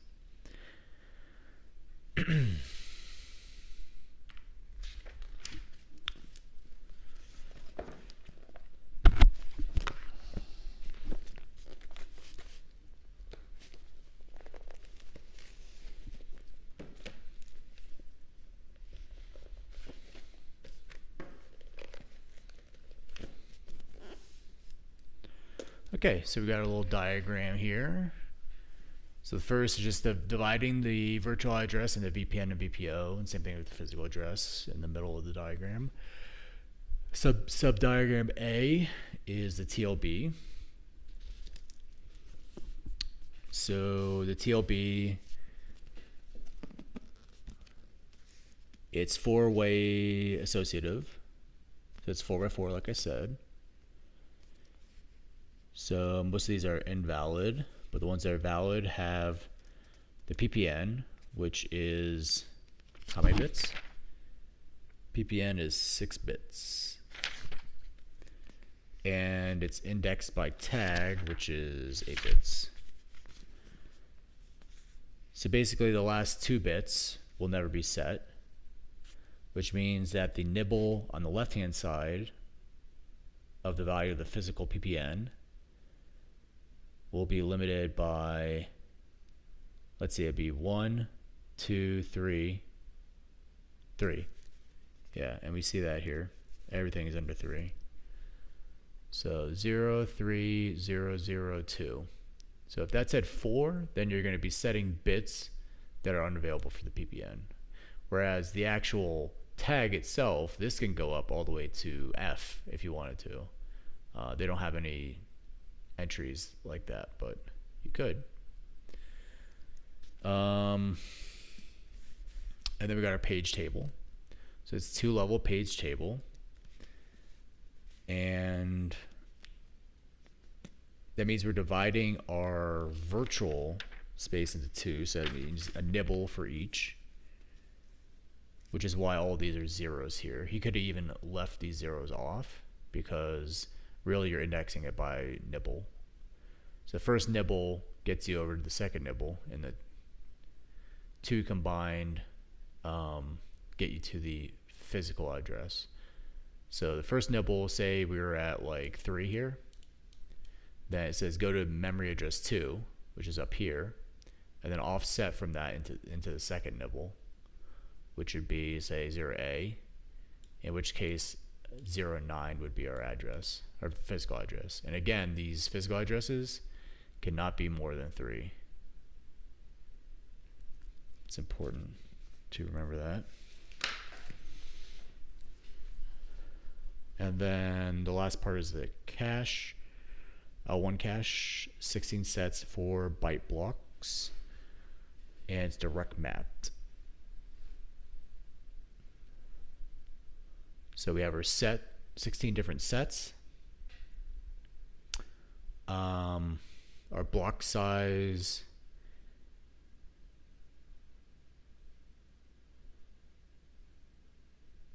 is 4 bytes. But what's important to keep in mind here is that this is one block. This is not 4 different blocks, even though they look like block 0, block 1. It's block indexed by that, because each one of these, if these are separate blocks, they would require separate valid bits. So this is one block here, valid bit and its tag. And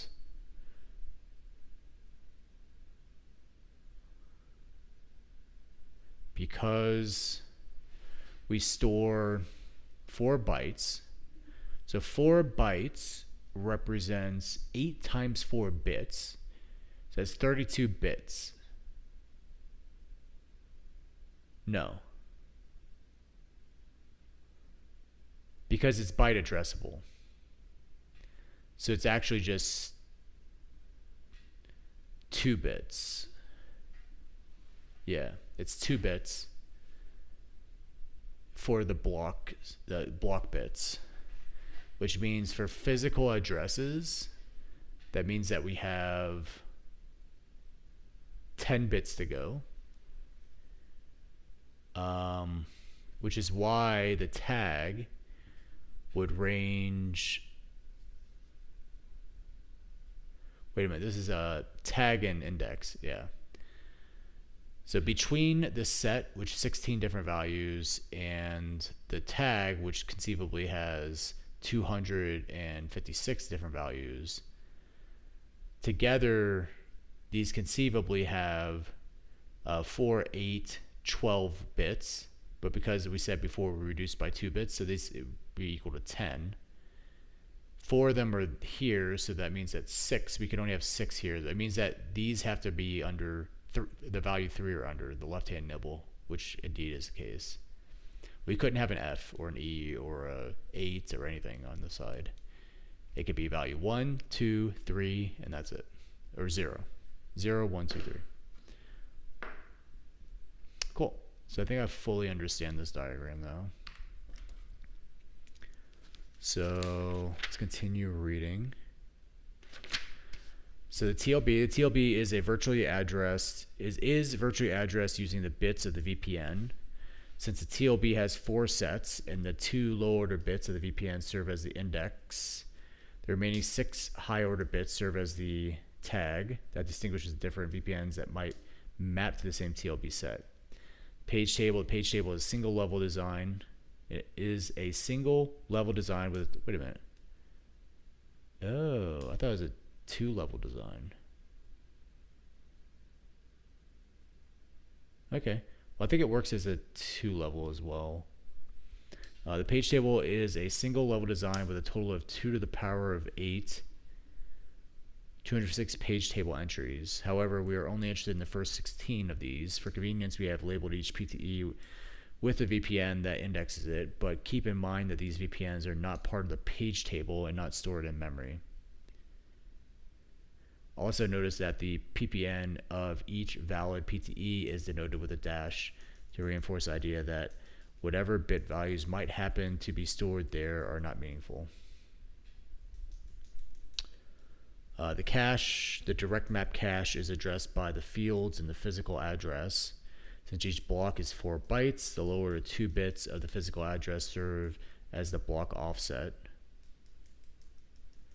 Since there are 16 sets, the next 4 bits serve as the set index. The remaining 6 bits serve as the tag.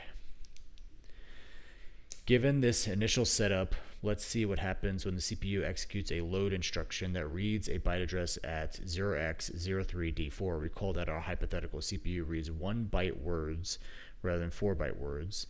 To begin this kind of manual simulation, we find it helpful to write down the bits in the virtual address, identify the various fields we will need, and determine their hex values.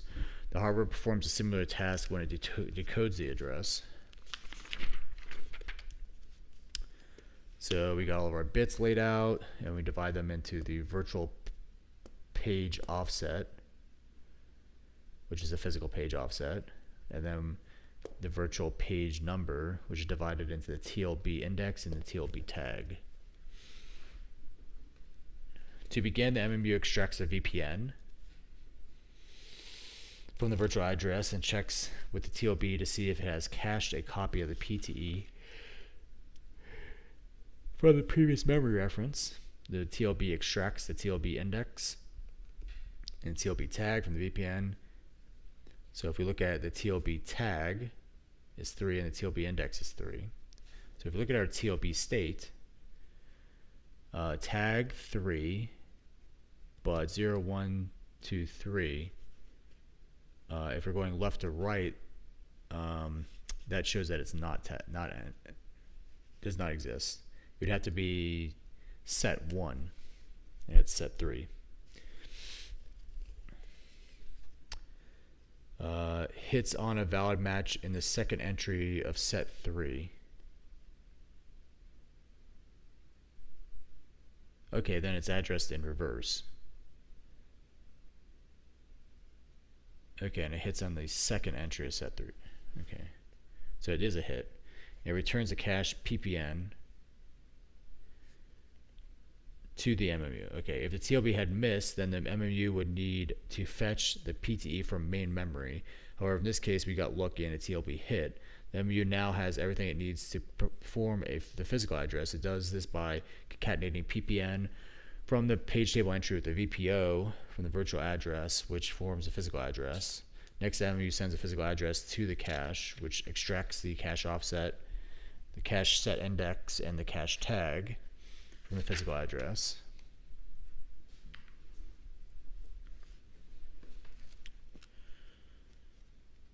Since the tag is set 5, matches CT, and the cache determines a hit, reads out the data byte 36 at the offset CO and returns it to MMU, which then passes it back to the CPU. Other paths through the translation process are also possible. For example, if the TLB misses, then the MMU must fetch the PPN from the PTE and the page table. From a PTE and the page table. If the resulting PTE is invalid, then there's a page fault and the kernel must page an appropriate page and rerun the load instruction. Another possibility is that the PTE is valid, but the necessary memory block misses in the cache. Okay, so we got a practice problem, 9-4. Okay, so this is gonna be a fun one, I think. So we got 4 parts, A, B, C, and D. And each one's gonna have its own little table. So show how the example memory system in 964, where's 964? Is that just this section, 96? Okay, yeah. translates a virtual address into a physical address and access the cache for the given virtual address. Indicate the TLB entry accessed, physical address, and cache byte value returned. Indicate whether a TLB misses, whether a page fault occurs, and whether a cache miss occurs. If there's a cache miss, enter dash for cache byte returned. If there is a page fault, enter dash for PPN. Leave parts C and D blank. So the virtual address, let's go ahead and write this down. V adder is 0x03D7. So we already know to translate this, it's going to be some amount of bits for the virtual page number and the virtual page offset.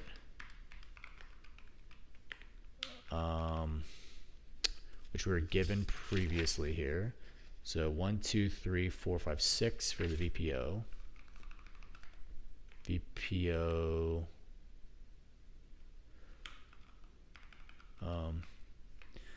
VPO bits is equal to 6, and then the VPN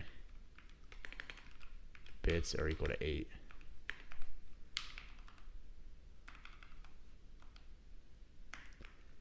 VAdder bits is equal to 12. So we got 4, 8, 12. That's why that's a 0 there. We can almost like just leave that off. Okay, so that means that the first 6 bits, we got to list out the bits here. So I'm just going to use Python here. Accelerate this. We can say 0x3d7, and we're going to pass that to bin,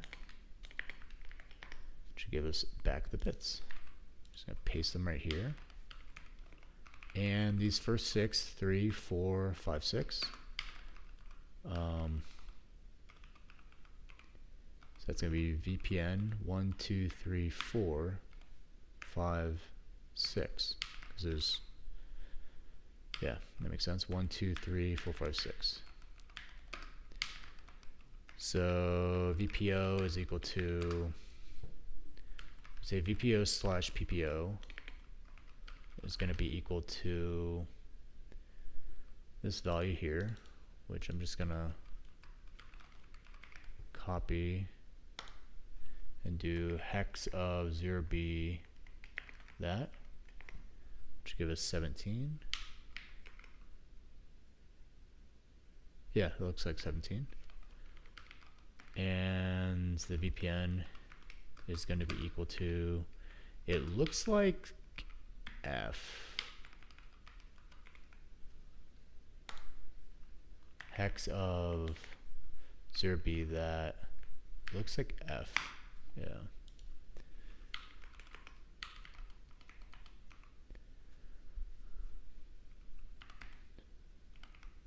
Okay.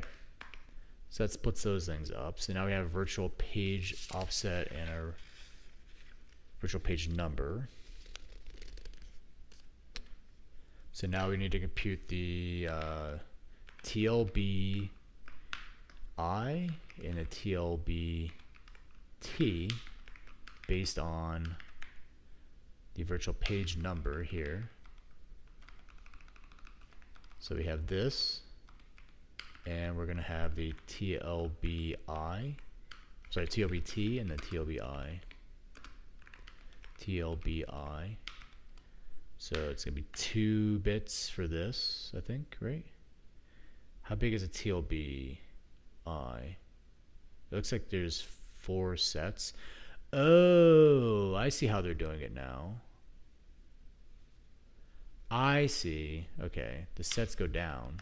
So there's 2 bits for the set, and then so that means the TLBI is equal to 3, and the TLBT is going to be equal to 3 as well. Okay. So then we look up our bits here, 3, and then we have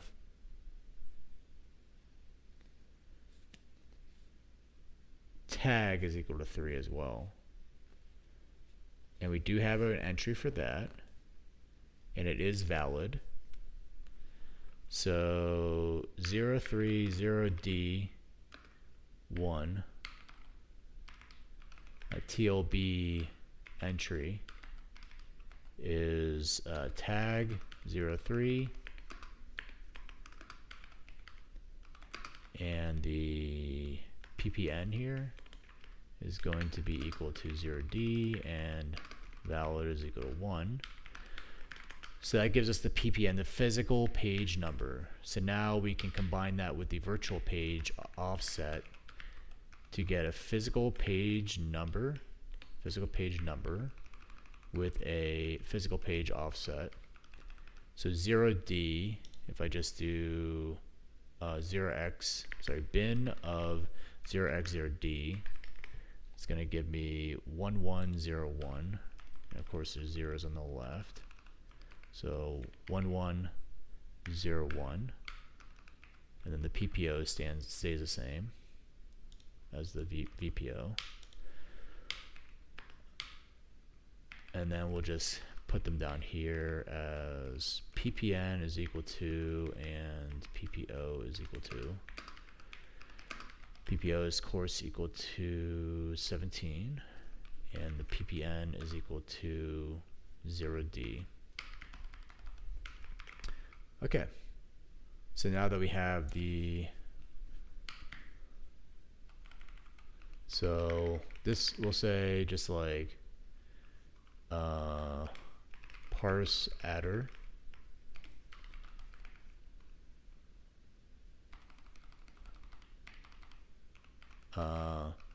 parse TLB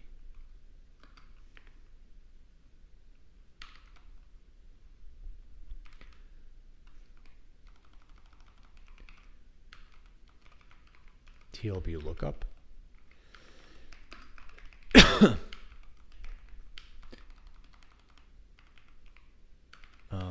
This will be a construct physical p-adder.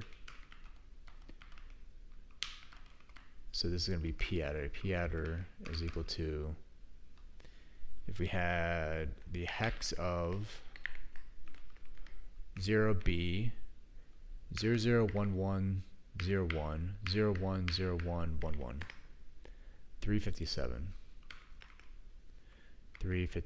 and I need to start 0xing this stuff. 0x, just so that like it's clear that these are hexadecimal values.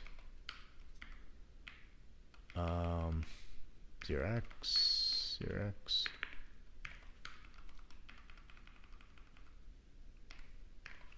Oops.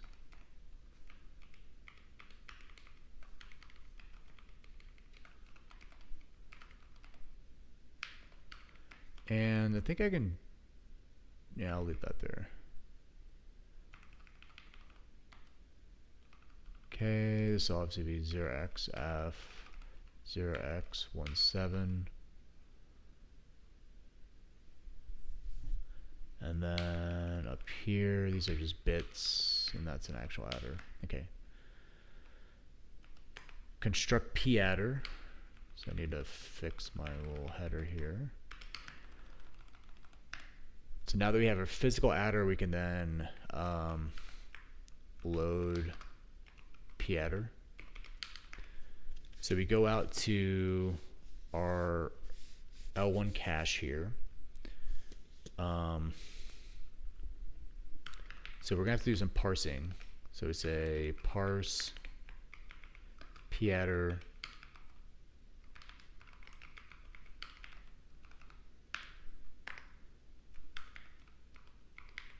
for cache. In here, we're going to take those bits, which are this. I'm going to split them up for our cache. So we have a 16-way set IDX. We have 2 bits for the block. So that's going to be block. Put that over there. And then we have how many bits for the set? So it's 16, that'd be 4 bits for the set. We'll say set bits 4. This is going to be block bits is equal to 2. And finally we have tag bits which is going to be 12. Oh no, that's going to be 12 because our address space for physical is going to be 10, I believe. So it'd be 10 minus 4 minus 2.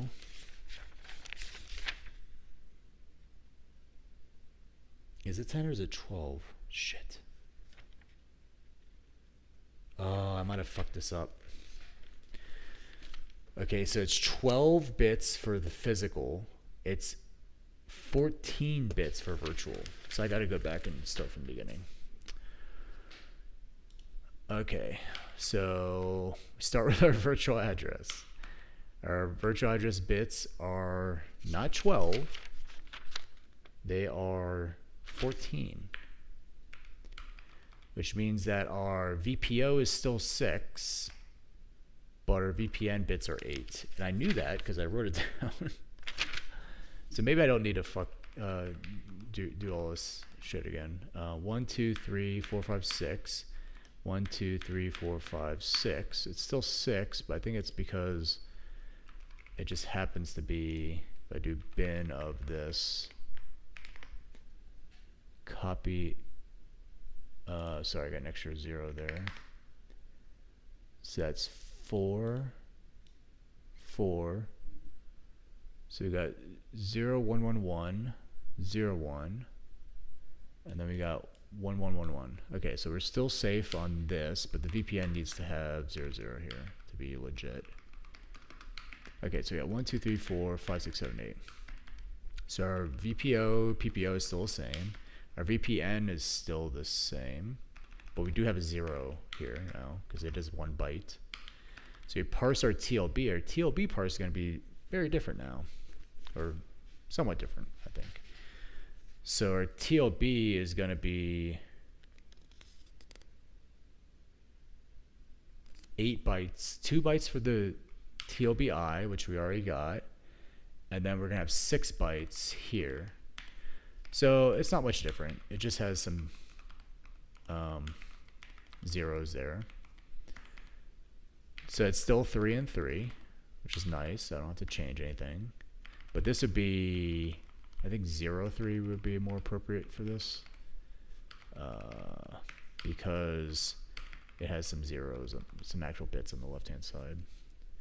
So then we're going to go into our thing. Our set is 3, and then our TLB tag is 3. Yeah. Okay. So we're good there. We did our lookup. It's still 0D, 03, and valid. We construct our P adder now. So now it's going to be a physical adder, which is 12. 1, 2, 3, 4, 5, 6. Which is still the same. 1, 2, 3, 4, 5, 6. D, E, F. Yeah, that's correct. So D, 17, still correct. Physical adder is the concatenation of 2. That's still correct. Okay, so now we're parsing.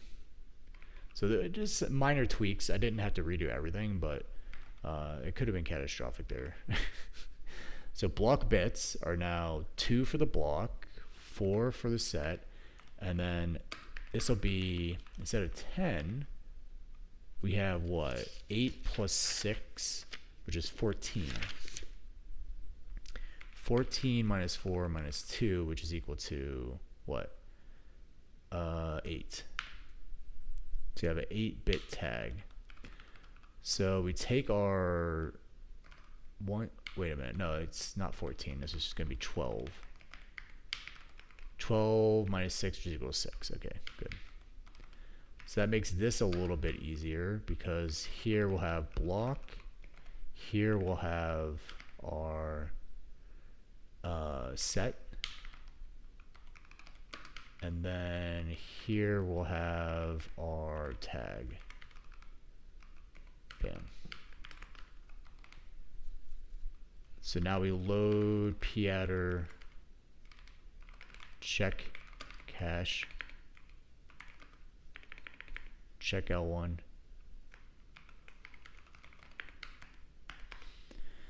And if we do that, we go to first would be set, which would be 0101. 0101 is going to be 1 plus 4, which would be 5. And then in here,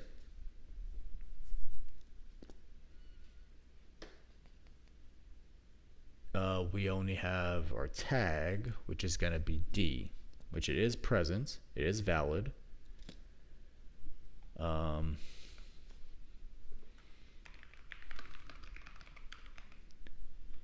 Tag present and valid, and then it gives us the block 3672 F01D, and we would go to block 3, which is 1D.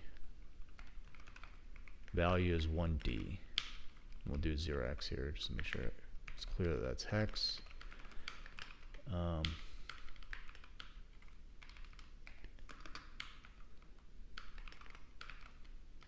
Yeah, okay, cool. All right, so that was the full process. Now let's go back to fill in these ABCDs here. Let's reread the statement, because when I read it first time, I was like, just let me fucking do it. So show how the example memory system in section 9 translates a virtual address into physical address and access the cache. For the given virtual address, indicate the TLB entry accessed. So TLB entry would be here. This TLB entry. Physical address and cache byte value returned. That's down here. Indicate whether TLB misses. Cache hit. Tag present and valid. This would be TLB hit. Indicate whether TLB misses, whether page fault occurs, whether a cache miss occurs. If there's a cache miss, enter -- for cache byte returned. If there is a page fault, enter -- for PPN and leave part C and D blank. So A is the virtual address format.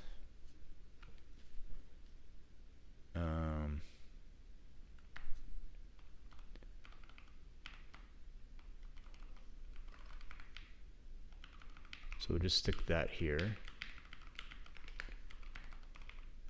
Which we'll do it by nibbles here, why not? We'll just do it like that. And then here, B, they're asking for some other stuff, which is parameter value. We need a table now. Let's do markdown table generator. It's gonna be 1, 2, 3, 4, 5, 6, 7. 7 rows and 2 columns. And in here we're going to say parameter value. And we got VPN, sorry, not TPN, VPN, VPN, TLB index. We got TLB tag, TLB hit, line,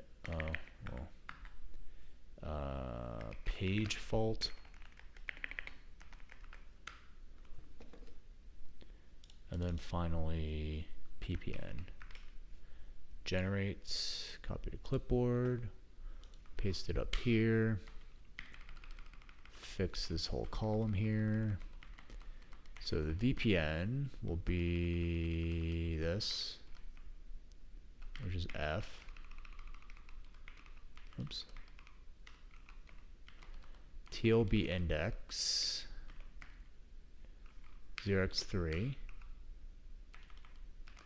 TLB tag, which is 0x03. TLB hit, we'll just say yes. Page fault, no.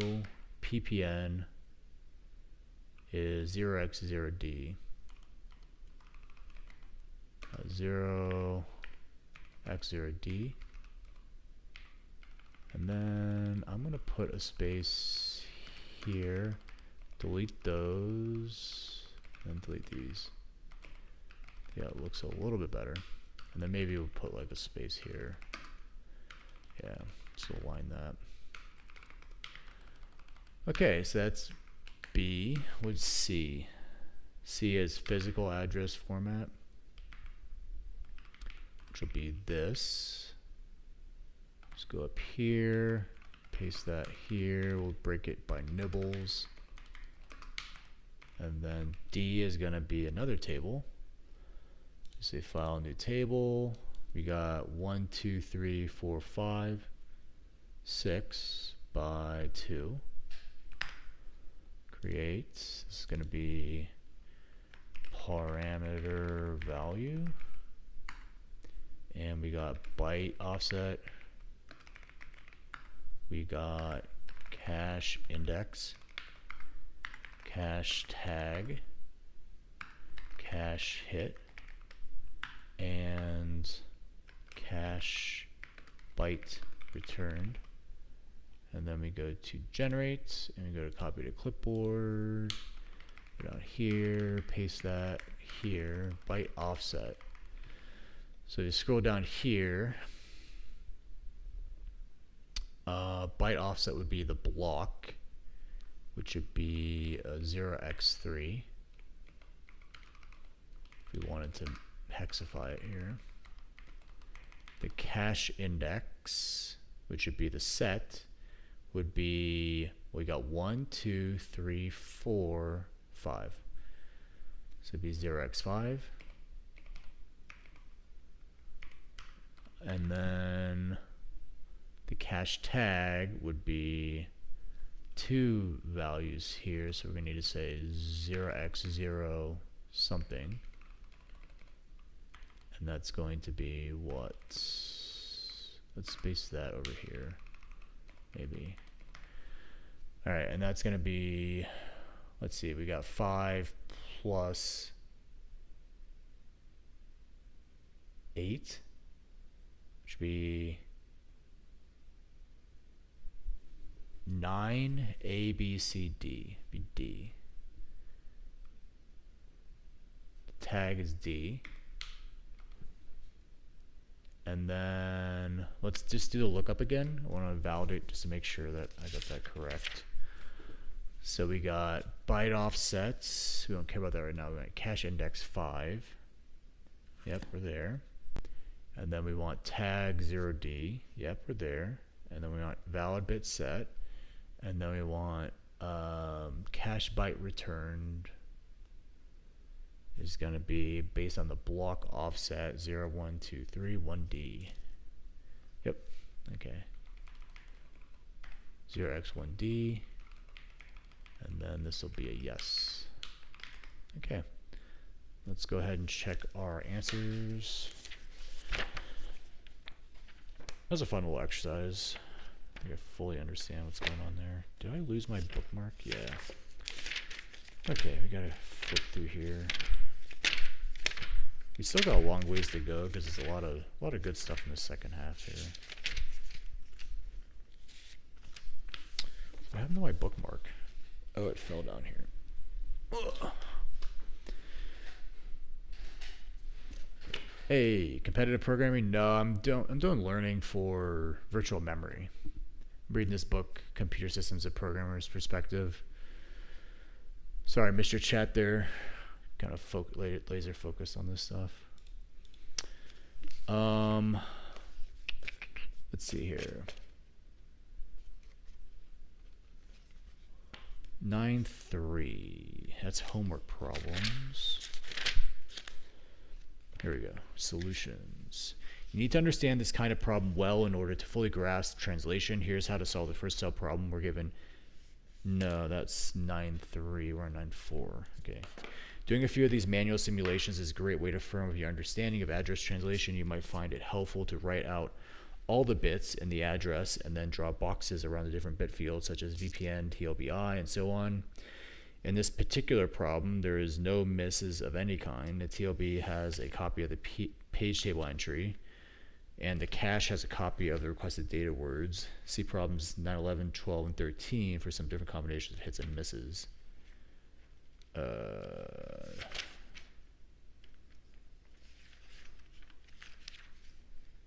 9, 9, 11, 12, and 13 are these.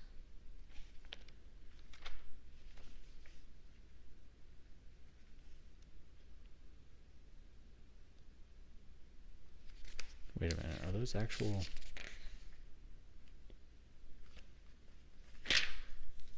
There is no 9, 11. That's homework, probably. Okay, so they did the same type of thing that I did. So splitting it up by nibbles looks correct. VPN is F. 3, 3, yes, no, D. And then we'll check this one. Yeah, it looks correct. 3, 5, D, yes, 1D. Bam. All right. So that takes care of the practice problem, 9.4. So now we're getting into the case study. So before we get into that, I want to go back and start watching this lecture again on virtual memory here. So I'm going to take a quick break, but I'll be back and I'll pick up on this lecture.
All right, let's continue from here.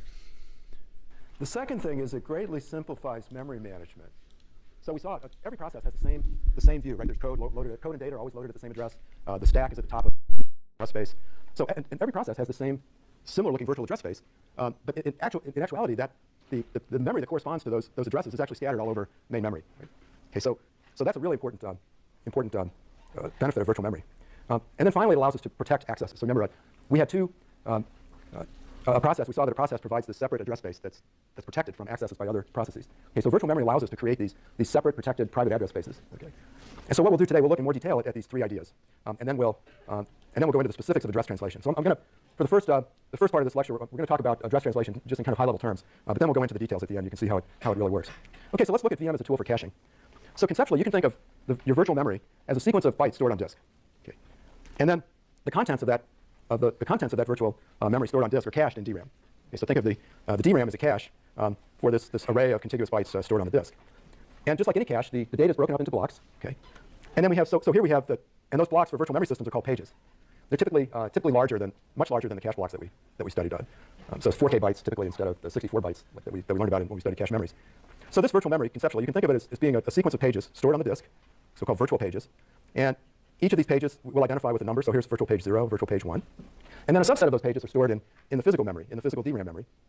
And then there's some mapping function that tells us which pages have been cached. Okay, so in this case, I've just shown a snapshot where we have 3 virtual pages cached somewhere in DRAM. Okay, and there's no relation between the virtual page number and the physical page number that it's mapped to. Some of these pages are not cached, so they're still stored on disk. So in this case, VP2 is still stored on disk. And there's some pages which aren't even allocated, so they don't exist on the disk yet, is the way to think of that. Because we really wouldn't want to store every single page in an address space that's size 2 to the 48th. We really wouldn't want to store all those on disk. So most of the address space is unallocated. Okay. So we can just think of this. So this DRAM is just a cache, but it has a much different organization than the cache memories we studied earlier. And the difference is driven by the enormous mispenalty when you go from, if you have a cache in DRAM, the mispenalty to fetch a data item from the disk is huge. Right? So the design of this virtual memory cache is totally driven by this enormous mispenalty. And so as a result, the blocks are larger. So remember we talked about that the block size is kind of a trade-off between sort of getting being able to usefully amortize the cost of fetching that block versus sort of consuming too much of the scarce cache space. Right? So in this case, our cache memories were 64-byte blocks. Most virtual memory systems have like 4K byte blocks with an option to increase to 4 megabytes in the case of x86. And now this cache, another consequence of the enormous miss penalty is that you really want to have as large associativity as you can. You remember we saw with direct map caches that were subject to these conflict misses. And if you increase the associativity of the cache, you reduce the probability of those conflict misses, but you never completely eliminate them until you have a fully associative cache with just one set. Okay? So in a virtual memory cache, it's fully associative. There's one set, and each virtual page can go anywhere in the cache. Okay? So this requires a really complicated mapping function. Somehow we're going to have to keep track of where all these cached pages are. Right? And we can't really do a search. That would be way too inexpensive. So you remember with a cache memory, the hardware actually did a search within the set, a parallel search to try to find a cache line. But with a software cache like this, that's not feasible. Right? So somehow we're going to have to remember where these cache blocks are in this very large set. And again, because it's so expensive, if you make a mistake, when you're trying to identify a victim page, if you make a mistake and you evict a page that then is referenced again in the near future, you pay a big price for it. Okay? So virtual memory caches have much more sophisticated replacement algorithms than like simple LRU that we saw with cache memories. Now, these replacement algorithms are outside of the scope of this course. You'll learn about them when you take OS. But because it's in software, we can afford to do very expensive replacement algorithms. And we can take a relatively long time to execute the code for those algorithms, because any time we spend figuring out a victim block will be much less than the cost of making a mistake and paying the access time, the miss penalty to disk. And then also as a result, virtual memory systems never use write-through, just because it takes too long. Right? So they always use write-back, and they try to defer writing anything back to the disk as long as possible. All right, now how do we keep track? Somehow we have to keep track of this complicated cache in DRAM. And the data structure that keeps track of the location of the virtual pages in memory is called the page table. Now, a page table is just a data structure in memory that the kernel maintains as part of each process context. Okay, so every process has its own page table. And it's just it's an array of so-called page table entries, or PTEs, where PTE K contains the physical address of physical page K in DRAM. Okay. So here's how it works. There's this page table in DRAM. There's virtual pages stored on disk. And then there's virtual pages stored in various physical pages in DRAM. And then the page table keeps track of where those are stored. So here we have a case. This PTE1 corresponds to virtual page 1. And in this case, it says that virtual page 1 is mapped into physical page 0. Virtual page 2 is mapped into physical page 1, and so on. Okay. Now, some of these, the pages that aren't in memory are stored on disk, the allocated pages. And so for those pages, the page table entry contains a pointer to the location of that page on disk. So think of it as a logical block number where that page can be found on the disk. And then some of the pages are not allocated, so there's a null entry in the page table.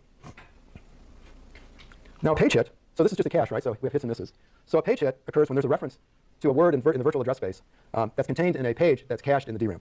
Okay. So let's say that we have, the CPU executes this move instruction that generates a virtual address. The MMU looks up in the page table, and let's say this virtual address is somewhere within virtual page 2. Okay, so the MMU looks up the page table entry, number 2, and it extracts the physical address of that virtual page 2. Okay. So that's a hit. So in this case,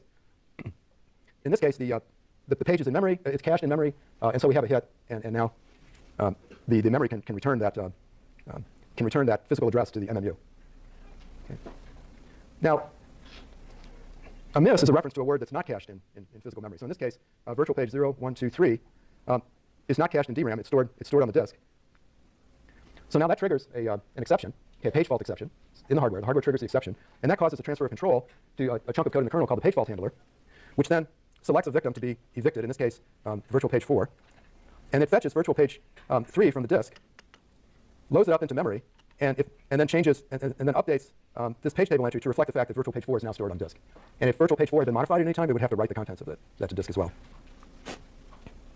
So once the handler has copied virtual page 3 into memory, the instruction that caused the page fault now can be re-executed. Okay, so when the page fault handler in the kernel returns, it returns to the faulting instruction, which then re-executes. And now that page is, when the MMU checks that the PTE corresponding to that page, it finds that it's indeed cached. So now the instruction can continue, and we can fetch that whatever word at that virtual address from the DRAM. Okay, now we can allocate a new page of memory. So in this example, virtual page 0, 1, 2, 3, 4, 5 is not allocated. So if you need to, let's say you do malloc of a very large chunk of virtual address space. If one of those pages hasn't been allocated yet, then the kernel actually, or the malloc function actually has to allocate that memory by calling a function called sbreak. Okay, and then what sbreak does is actually allocates this page and records where it's loaded. Now it would probably actually put it up into, no, I guess it wouldn't actually show up in the DRAM cache until that page was touched. Okay, so just allocating space just changes this page table entry, and then when that page is actually touched, then it'll be brought into the cache. So I don't know about you, but the first time I learned about this, I was pretty appalled. It just seemed like the most inefficient, terrible idea. Right? How in the world can you afford to, on every single every single instruction that uses memory do all this copying back and forth and looking up in tables, and it just seems like an awful idea. But once again, locality saves us, okay? And it actually works because programs have locality, okay? And it's actually fairly efficient. And the reason is that at any point in time, programs tend to access a set of pages called the working set, okay, just by locality, right? By temporal locality, by the principle of temporal locality and spatial locality, you tend to sort of reuse the same things, reuse nearby things, okay? And so if that working set is less than the main memory size, then all of the pages in the current working set will fit in memory, and then things will be great, okay? But if the sum of the working set sizes for every process, right, our system's running multiple processes, if it exceeds the main memory size, then you have this meltdown where processes are thrashing each other and causing pages to be copied back and forth. So no process ever gets its working set fully into memory. Okay, and we'll look at a technique, when we look at address translation, we'll look at a little hardware cache called a translation look-aside buffer that further exploits the locality property of programs. Okay, so that's virtual memory as a tool for caching. It's also a tool for memory management, and it greatly simplifies all kinds of aspects of memory management for the kernel. So the key idea is that each process has its own virtual address space. The kernel implements this by giving each process its own separate page table in the context of that process. So it's just a data structure in the kernel that the kernel keeps for that process.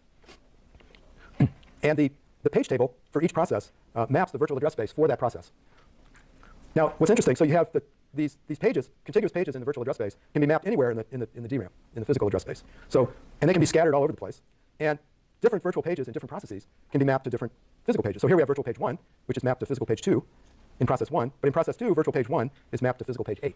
Okay, so in this way, we can present a view to the programmer and to the tools that each process has a very similar address space, virtual address space, same size address space, code and data start at the same place.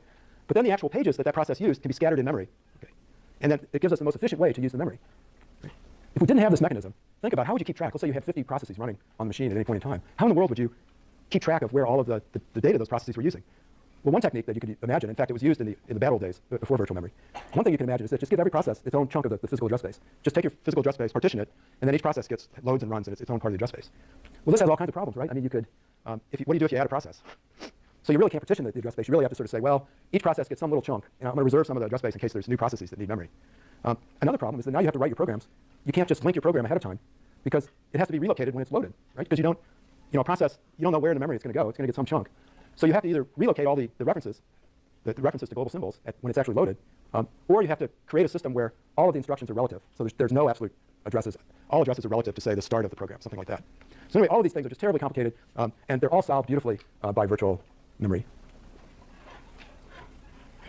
So each virtual page can be mapped to any physical page, so that really helps simplify things.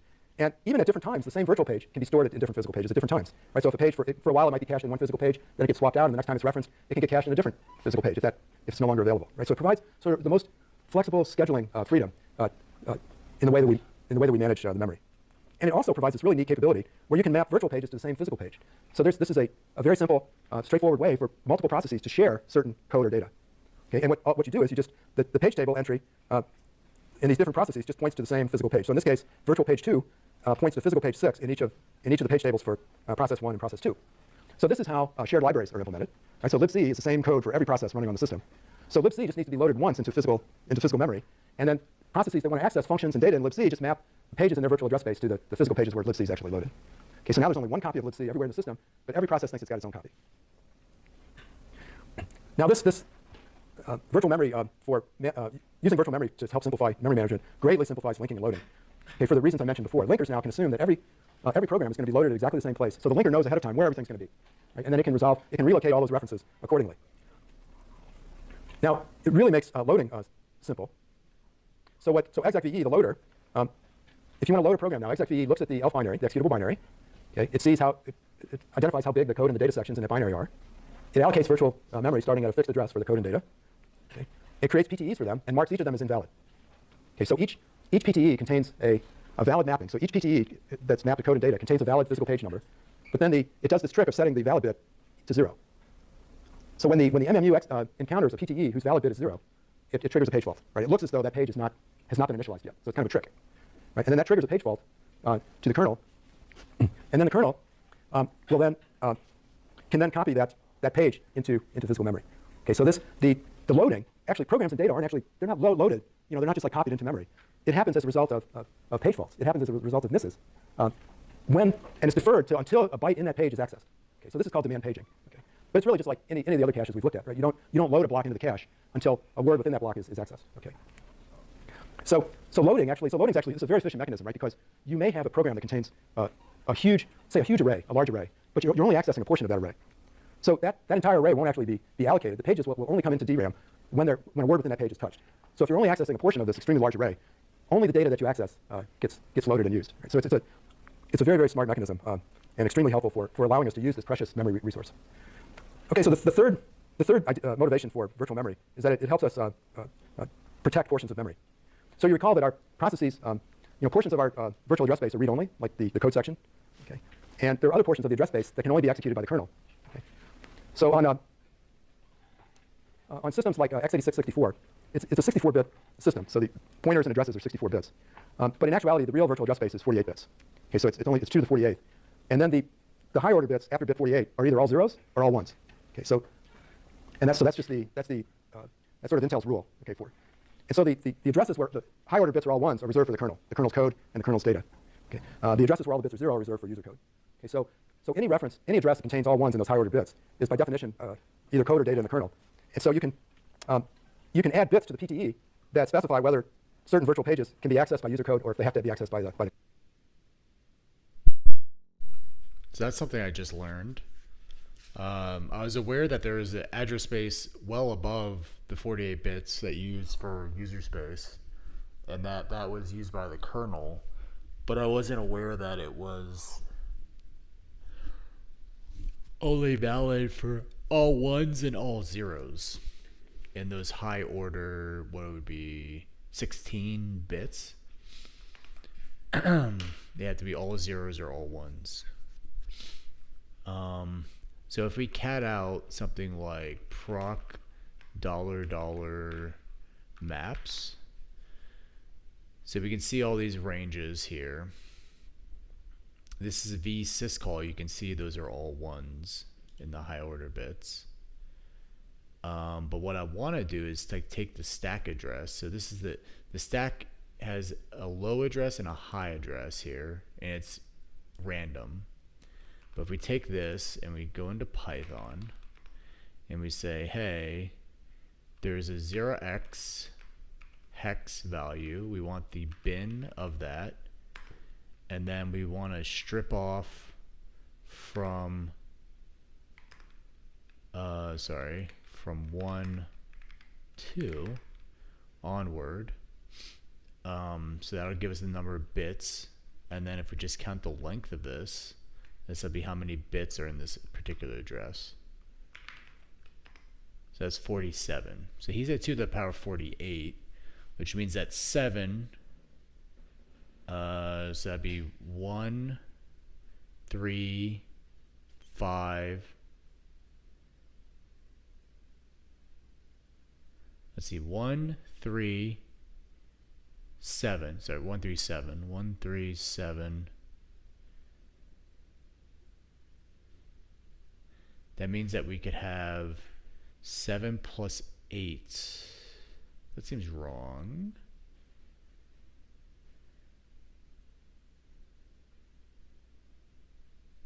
Let's split this up.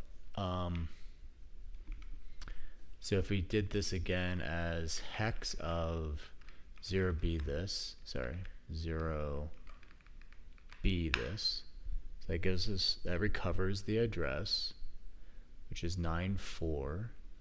If we split this up into nibbles, 1, 2, 3, 4, 5, bam.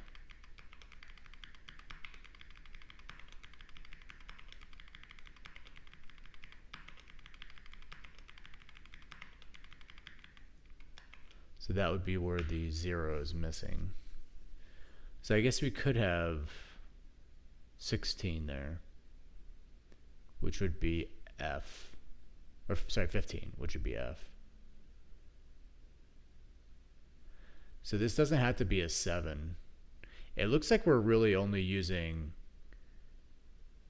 47 bits versus 48. Let's ask AI.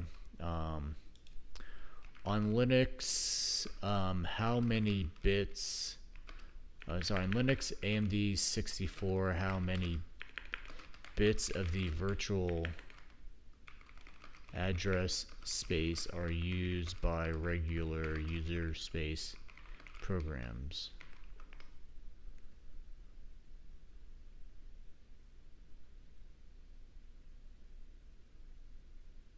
total virtual address width is 48, but the user space portion is the lower 47.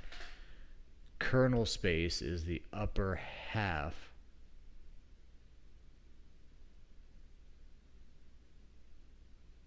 So user programs typically get 47 bits of virtual address space, which is 128 terabytes. Because x86 uses canonical addresses where bit 47 is the signed bit, bits 48 to 63 must be copies of bit 47.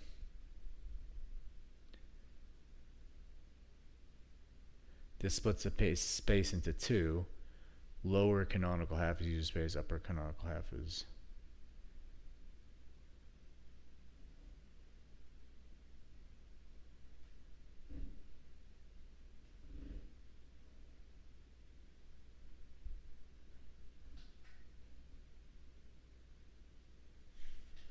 Wouldn't that be 64?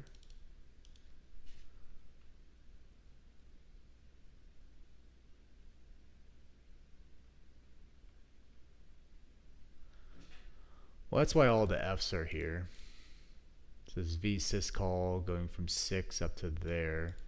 If we take this address, I want to see, this should be 64 bits. If we do 0x that, and we take the bin of that, and we take the 2 onwards, and we take the length of that, then that would be 64. Yep.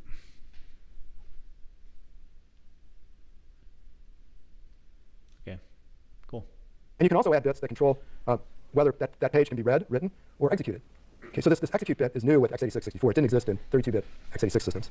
And this is the technique that's used now to try to prevent against style attacks, because it makes it impossible. If this bit is set, you can't load instructions from x64, whether that page can, or if they have to be accessed by the kernel. So it's so-called supervisor mode. And you can also add bits that control whether that page can be read, written, or executed. Execute bit is new with x86-64. So execute is not in the book.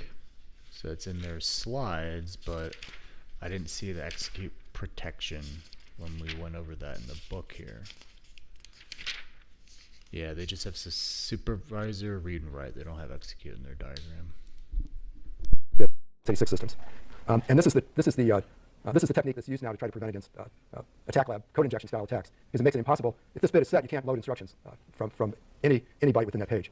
And so in fact, it was this the introduction of this execute bit that sort of led to things like return-oriented programming attacks, like you did in your attack lab. Okay, so this by just this simple technique of adding bits to the PTE, we provide an automatic way to protect different parts of our virtual address space from unauthorized accesses. And then the MMU actually checks these bits on each access, and if there's a problem, if you're trying to do a write and the write bit's not enabled, then it throws an exception, which then the kernel deals with. Okay, so far I've been talking about address translation in kind of high level terms. So let's get down to details and see how it really works. Okay, so we're given a virtual address of n elements, a physical address of m elements. Like I said before, n is usually larger than m, but it doesn't have to be. Okay, there's no reason m could be much larger than n, and it's typically not, but it could be. And so given these two address spaces, we have a map function that maps from v to p with an optional empty set, or an additional empty set. And so for virtual address a, map a is equal to a prime if the data at virtual address a is at physical address a prime. Okay, so I mean it's just a little more formal way to say what we've been talking about before with our diagrams. And then map a is the empty set if the data at virtual address a is not in physical memory. Okay, so just for a summary, I'm going to put up a list of all the symbols we're going to be using in address translation, but this is just for a summary. This is just for reference if you're using the slides later on. Okay, so here's how address translation with a page table works. You're using the slides later on. Okay, so here's how address translation with a page table works. So we're given some virtual address that consists of n bits, and we have blocks that consist of whose size can be represented with p bits. Okay.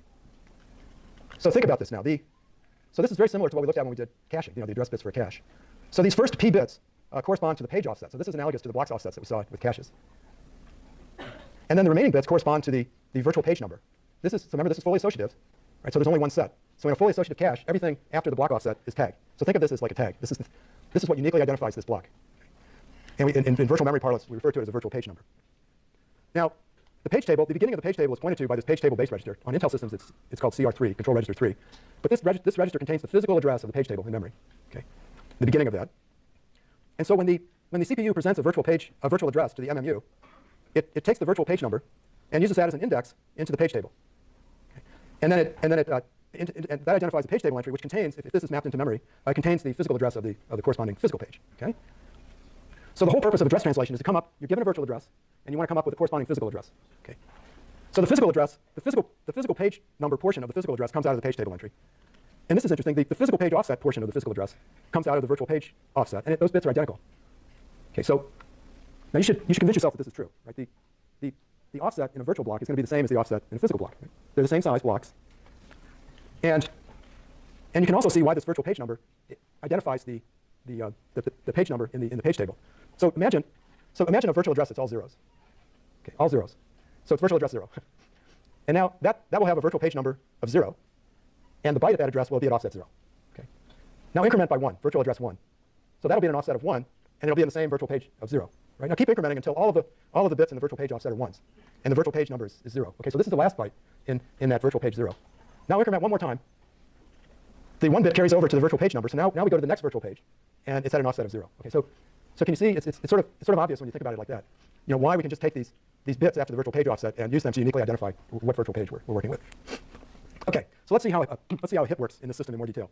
So our CPU sends a virtual address to the MMU as a result of executing a move instruction or call or return or any kind of control transfer. The MMU looks up the PTE, so it fetches the PTE from the page table stored in memory. So this is actually going off the chip onto memory, into this PTE stored in memory. It fetches the PTE, extracts and uses that PTE to construct the physical address. Okay, and then it sends that physical address to the cache and memory system, which eventually results in the data being returned back to the CPU. Okay, so even for a hit, we still have memory references, right? Because we have to fetch that page table entry. Now a miss is in this parlance is called a page fault. So in this case, the same thing happens as before. That the CPU sends the virtual address to the MMU. The MMU fetches the PTE from memory. But then when the MMU looks at the PTE, it sees that there's either an invalid valid bit or 0 valid bit, or it's indicated that the data is stored on disk. And so in that case, the MMU triggers a page fault exception, which transfers control to this page fault handler. The handler identifies a victim, and if it's been modified, copies it out to disk. Then it fetches a new page from disk into memory and up through the cache hierarchy. Okay, and then it causes that then the handler returns to the process. And when a handler for a fault returns, it causes the faulting instruction to re-execute. So now the move instruction that faulted is re-executes, but this time there's a page hit. Now you may be interested in how the cache is integrated into all of this. So the MMU fetches page table entries, so it passes page table addresses to the cache. If those miss, those go to memory. The memory returns those page table entries to the cache, and then ultimately to the MMU. The MMU constructs that physical address, and then it sends that physical address to the cache. Right? So with caching, the way we've been caching is done using physical addresses. Okay. In this case, it's also possible to construct caches that work with virtual addresses. But yes. Yeah. So we'll get into that. Okay. So the question is how is the virtual address space implemented on disk? And it does a much more efficient thing than the sort of abstract model that I described. So most pages, there's an option when you allocate a new virtual memory page. You can allocate it so that it's all zeros. Okay. So there's a special.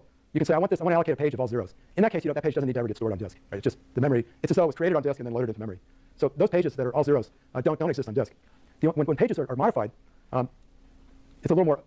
Pages can be mapped to particular files. For example, when we load an ELF binary, the pages that correspond to the code are actually mapped to the bytes in the binary that contain the code. So that when you miss on that page, it brings in those code pages. Okay, so pages can be mapped to user-level files on disk, or not. They can be anonymous and not mapped. So if they're mapped to user-level files and you write to a page, then it'll get written back to the page that it's mapped to. If it's not mapped to any page, it's stored in this area called the swap area, or the swap file. Okay. Yes? When you load a page from disk into memory, does support that page get loaded from memory to cache into like the L1? Oh yeah, so the question is when you load a page from disk into memory, does it also get cached in the cache memory hierarchy? And the answer is yes. So if you load an entire page, that page will be broken up into blocks, 64-byte blocks, and loaded into the cache. So everything that you fetch from the cache goes through from the memory goes through the cache memory hierarchy. Oh, okay. Yes. When you load a page from disk into memory, does support that page get loaded from memory to cache into like the L1? Oh yeah. So the question is when you load a page from disk into memory, does it also get cached in the cache memory hierarchy? And the answer is yes. So if you load an entire page, that page will be broken up into blocks, 64-byte blocks, and loaded into the cache. So everything that you fetch from the cache goes through from the memory goes through the cache hierarchy.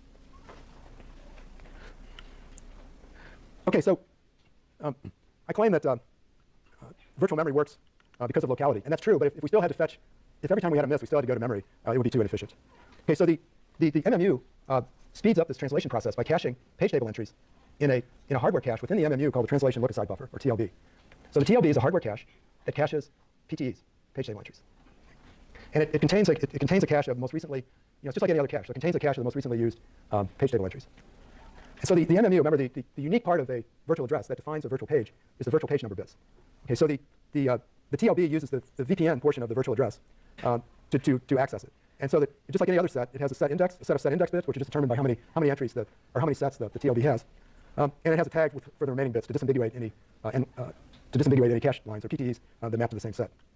Okay, so the VPN or the TLB index maps to this particular set, and then it uses the TLB uses the TLBT bits to disambiguate and determine if the PTE that it's looking for is really stored in the cache. Okay, so the way this works is CPU generates a virtual address. It goes through the MMU. The MMU, instead of looking in memory and directly going to the page table entry, it first asks the TLB if it has that. It sends it to the VPN and says, do you have this virtual page, the PTE for this virtual page? And if it does, the TLB returns a hit, and it returns that page table entry, which the MMU can then use to construct the physical address to send to the cache and memory system. Eventually, that results in the data being sent back. Now, when you have a miss, then there's this one, the MMU checks with the TLB for the PTE. It misses, so then the MMU has to go to memory just like before. Okay, so this is, and then everything is the same. The memory returns the PTE to the MMU, which stashes it in the TLB. And just like before, if there's no room in the, if a PTE has been modified, then it has to be written back out. Okay, just like any other cache. And eventually, the MMU uses that to construct the physical address, and then the data gets sent back. Okay, if you've been paying attention, unlike a couple people, if you've been paying attention, you're going to be very concerned about the size of these page tables. Right? We've got 4K bytes. Suppose we have 4K byte pages, and our effective address space is 48 bits, like it is with an x86 64 system. And we have an 8 byte page table entry. We'd need a page table 512 gigabytes. Okay, 2 to the address space, 2 to the 48 bytes, divided by 2 to the 12 bytes per page. Okay, so that's the number of page table entries that we need. And then the size of each page table entry is 8 bytes. So we need almost a terabyte of DRAM just to hold the page table. Right? So that obviously is not going to work. And it's obviously not how their page tables are really implemented. So the solution is to use a hierarchy of page tables. So if we have a 2-level page table, there's a first level page table called the level 1 table, which is always in memory. Okay, it's never paged out. And then there's a sequence of level 2 page tables, and they're all the same size, right? And the first level 1 table points to the beginning of the first level 2 table. So it contains a physical address that points to the base. The second level 1 table points to the second level 2 table, and so on. Okay? So if we have this kind of system, remember most of the virtual address space is unused. Right? So if we have this kind of system, we can avoid creating many unnecessary page tables. Okay? So imagine if we have a 2-level hierarchy. So let's look at our virtual address space in this example. And I've allocated 2K pages for code and data for this program. And then there's 6K unallocated pages. And then the stack, then there's a page that's allocated for the stack. I'm sorry, there's 1,024 pages allocated for the stack, most of which are, there's a region of memory that's the size of 1,024 pages, but most of them are unallocated, and I've only allocated 1 for the top of the stack. Okay? So given this layout for my process, I only need 3 level 2 page tables. Okay, the first page table covers this region of my code and data, the first 1,024 pages. The next page table covers the remaining 1,024 pages. Okay, so these two level 2 page tables cover all of the code and data. Okay, and similarly, what I need for my stack, I just need 1 page table, and it only has one valid PTE, it's the very last one. Okay, and then I have a single level 1 table that points to the 3 level 2 tables. Okay, so with 4 page tables, I've covered the entire virtual address space. Now, the way that the MMU uses these multiple page tables to do address translation is as follows.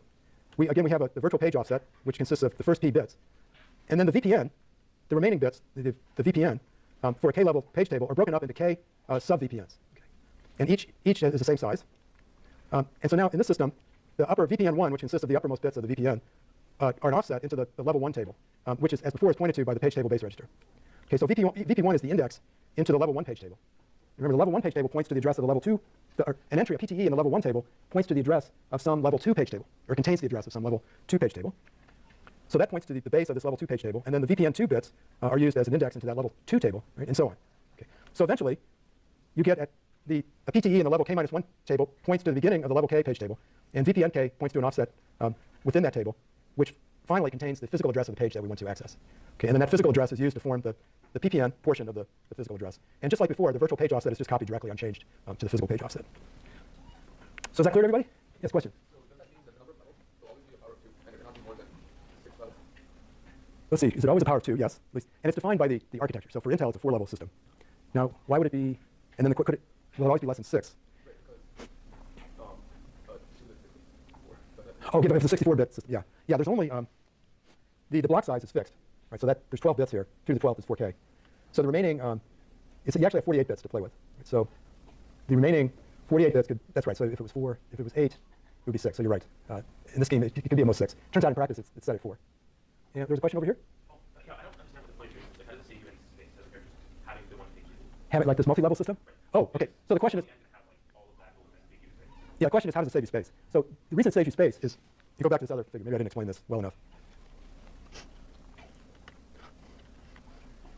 So you see this.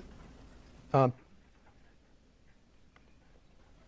so let's say we wanted to map this virtual address space with a single page table. We would need a PTE for every page within that address, whether it was used or not. Okay, it goes back. If we had a 48-bit address space, we'd need a page table entry for each page, virtual page in that address space. Okay, whether that page was used or not. So I mean, think about it. 2 to the 48th is several exabytes. We'd need a page table that would have an entry for each virtual page in that 2 to the 48th bit address space. And most of those pages, by far, the vast majority would never ever be used. Okay, so that's where the waste comes in.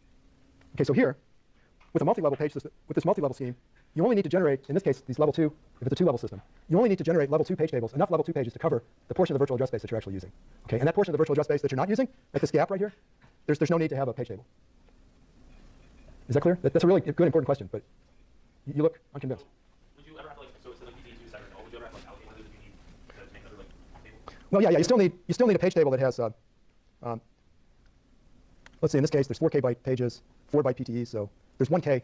You have 1K PTEs in this. So you still need a level 1 page table that has 1K PTEs. But those are only 8 bytes, right? I mean, so you still need to have space because you don't know. You're not sure which region of the address space you're going to need to cover. Okay, and it's the same thing for here in this case. In these first two PTs, these first two level 2 page tables, their portion of the address space was actually all being used. Right? So each one of these PTEs at level 2 had to be initialized and used. Right? But in this portion of the address space that contained the stack, this third level 2 page table has most of its PTEs are null. You still have to allocate space for them, but they're null. Yeah, it's a really good question. It's important. I hope that's clear. Any other questions? Before we go on? Sorry. Oh, okay, question. So when you're indexing, let's say you have the 64-bit address, each level of page entry, or each level of page table, it just looks at part of the address, so it indexes by the first virtual bytes. Exactly. Just like here, the MMU member is doing all of this. This is all hardware logic. So the number of page tables levels is defined by the architecture. Okay. So the MMU takes the virtual address that's presented to it, and it uses a subset of those bits to access each page table. Okay. So it's just like, did I answer your question? Okay. So it's just like before. The level K, VPN K, is used to compute an index into the level K page table. Yes. Why are the indices arranged right to left on the diagram? Why does it start at 0 and then go n minus 1? Okay. The question is, why are the indices arranged right to left on which diagram? So on this diagram, you have 0 at the top right. Oh, these are the bits. This is the least significant bit. It's always bit 0. Yeah, that's a good question. So the question was, in this diagram, why are these bits labeled right to left starting at 0? And the answer is that we're indicating the bit position. So 0 is the least significant bit, and n minus 1 is the most significant bit. Yes, question? What's the overhead when you facing the level tables that you use for these tables? Yeah, so the question is, what's the overhead involved in these when you have these multiple levels? Now, are you talking about overhead to? For example, right now we use 4, how about we use 6 for the current table? Okay. Yeah, well, so there's clearly, if you don't get TLB hits, it would be a lot of overhead because you would be fetching PTEs from multiple page tables from memory. So but because of locality, the chances this level 1 table covers the entire address space. So it's always going to be in the TLB. These level 2 tables are covering a huge swath of the address space. So chances are they're going to be in the TLB too. Right? So as long as your program has reasonable locality, most of these lookups are going to hit in the TLB. Okay, so it turns out that the overhead with reasonably written programs is negligible. But it's a very important consideration. And maybe that speaks against increasing. At some point, if you had too many page tables, you might increase the probability of misses in the TLB. So it's probably something they very carefully considered. Okay, any other questions? Yeah. So if we use segmentation plus paging, so is the address in page table in segmentation? One thing I'm curious about is on Linux, AMD 64, how do I tell how much memory my process is consuming for page tables / page table entries? It's kernel memory.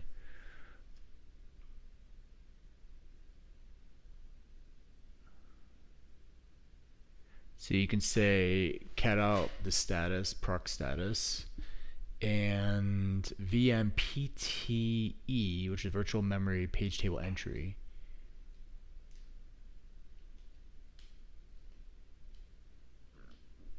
Okay.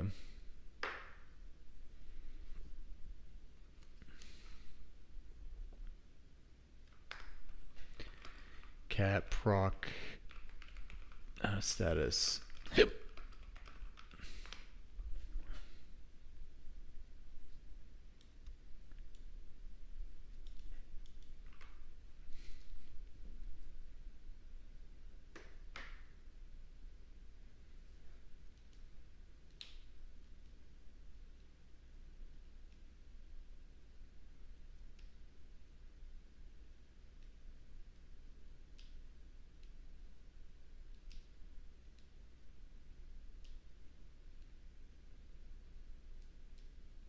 S maps.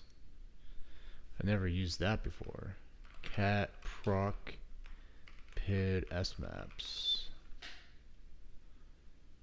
I guess this is like maps, but with each map showing its size.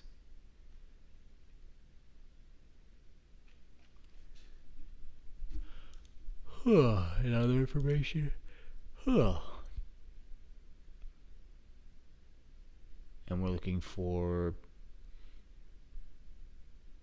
in S maps, we're looking for VPTE. So we got virtual memory flags. We have swap, but we don't have any VPTE.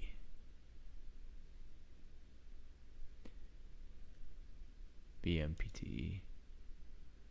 So that is a lie, but there's page tables. I don't see that. Kernel page size. MMU page size. Let's do less page.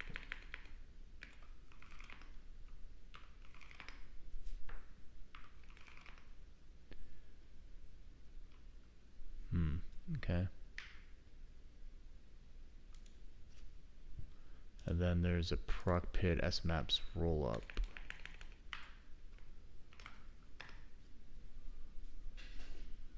That's the whole range.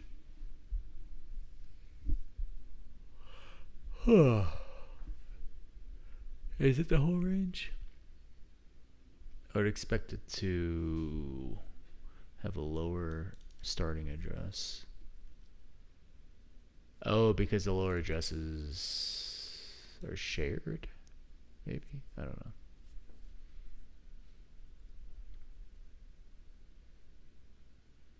And there is no page table entry there.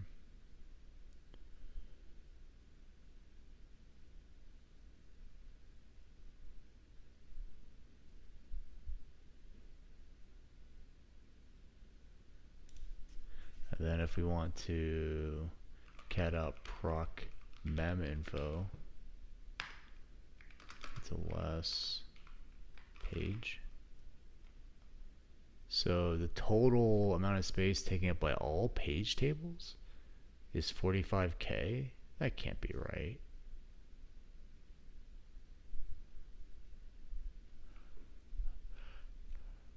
Ugh. Oh no, it's 45 megs because 45,000 KB. Whereas an individual process,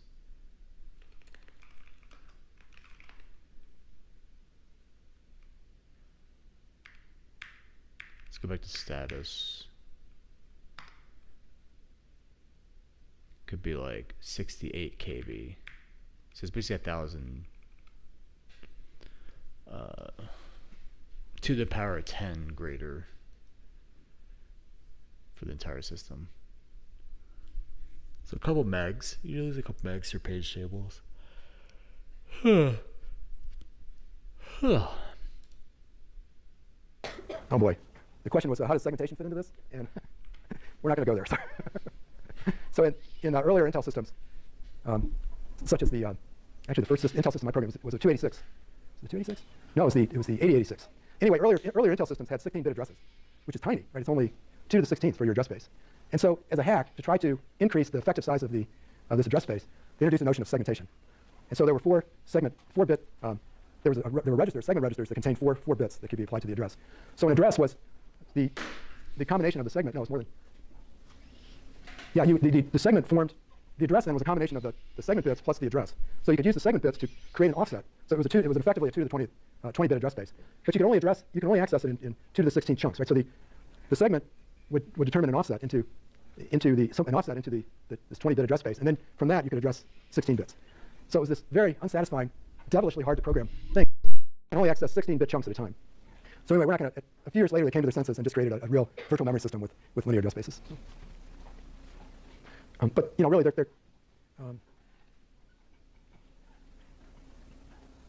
yeah, I don't know. I'm not even sure if they do address translation on those, actually. So I'm not sure, but you really don't want to go there. Yeah. Oh, it does. It does. So the question is, it doesn't exist anymore. Everything, Intel's been incredibly good about maintaining backward compatibility. So that stuff's all in there. But there's a mode bit. When you boot your system up, you set a bit that says, I want a linear address space. Okay, any other question?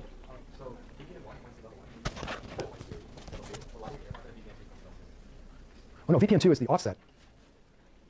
Okay, so the question is, why do we care about VPN2? Since it points to the level 2 table. So what gives you the beginning of the level 2 table is the PT entry in the level 1 table. Okay, so the level 1 table points to the beginning of that level 2 table. And VPN2 gives you the offset into that level 2 table. So it finds the address by taking the base address and then VPN2 times the PTE size. So. Okay, good. Any other questions? Okay, well, that'll do it for today. Next week, or on Thursday, we'll look at how virtual memory is implemented in real systems and in Linux. Virtual memory works on real systems, on Linux and x86 64 systems. And the payoff for that is that you'll really be able to now understand how fork and exec really work and how vital the virtual memory system is to the sort of the entire working of the system. So let's look at some specific examples of how we do address translation. And here's that reference slide. So let's suppose we have this simple memory system with 14-bit virtual addresses, 12-bit physical addresses, page size of 64 bytes. So we need 6 VPO bits, offset bits, and then the remaining bits are the virtual page number. And similarly for our physical addresses, we need 6 offset bits, and the remaining bits form the physical page number. Okay, now the TLB in this system has 16 entries, and it's 4-way set associative. So remember that the TLB cache has page table entries, okay, and those page table entries are uniquely identified by the virtual page number. So we only need to use the VPN to access entries in the TLB. Before we get started on this, I'm going to take a quick bio break.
Alright, I'm going to 2x speed this just to get it done before lunch.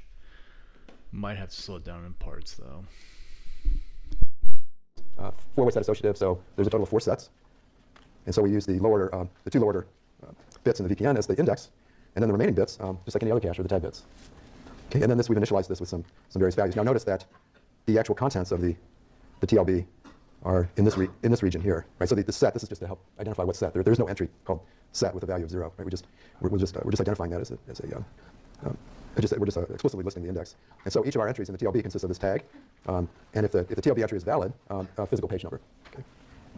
Now, we also need a page table, so we'll assume that we have this. Now, we also need a page table, so we'll assume that we have this page table with, we're just showing the first 16 entries. And each page table entry consists of a physical page number and a valid bit. If the valid bit is on, then that indicates that the page is in memory, and the PPN field gives the physical page number. Okay, and again, there's no actual, this VPN column doesn't actually exist in the page table. Okay, and now we have a simple direct mapped cache. It's addressed with physical addresses, and it contains 16 sets, each with one line, and we'll assume a 4-byte block size. So we have a 4-byte block size, so we need 2 offset bits for the cache. 16 sets means we need 4 cache index bits, and then the remaining bits are for the tags. Now, it's just an accident in the way that I define this system that the cache tags are exactly the same as the physical page number. So this is just a coincidence. It isn't necessarily that way. Okay. Now with the magic of audiovisual systems, switch. Good. Okay, so we're going to look at a couple examples using this little system. Okay, now so let's suppose the CPU executes an instruction that generates an effective address, it's a virtual address, of 0x03D4. And then it passes that to the MMU, which needs to figure out the corresponding physical address, and then it needs to fetch the data from cache or memory. Okay, so the first thing we do is we just write out the bits for this virtual address, okay, and then we identify the different fields. Okay, so we have the offset, virtual page offset bits, and then the remaining bits are the virtual page number. Okay, the offset in this case is 24, 0x24.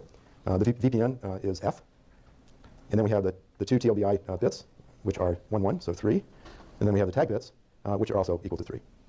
So the first thing that the MMU does, given this address, is it checks the TLB on hoping that the page table entry that it needs is cached in the TLB.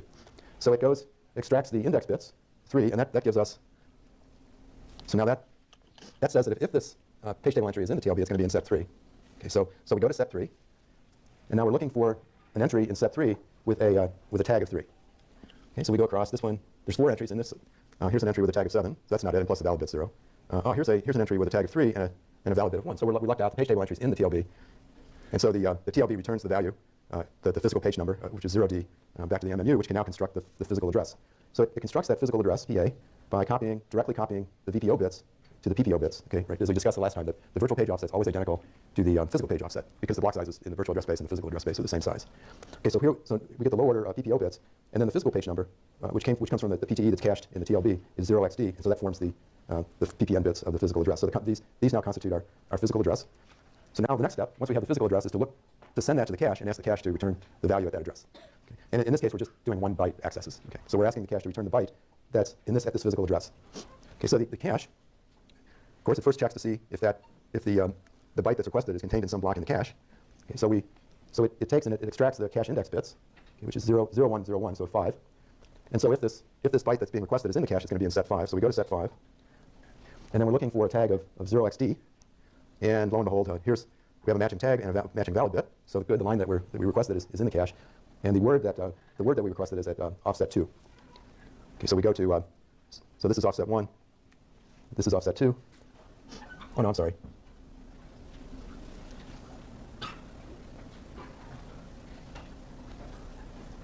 Let's see.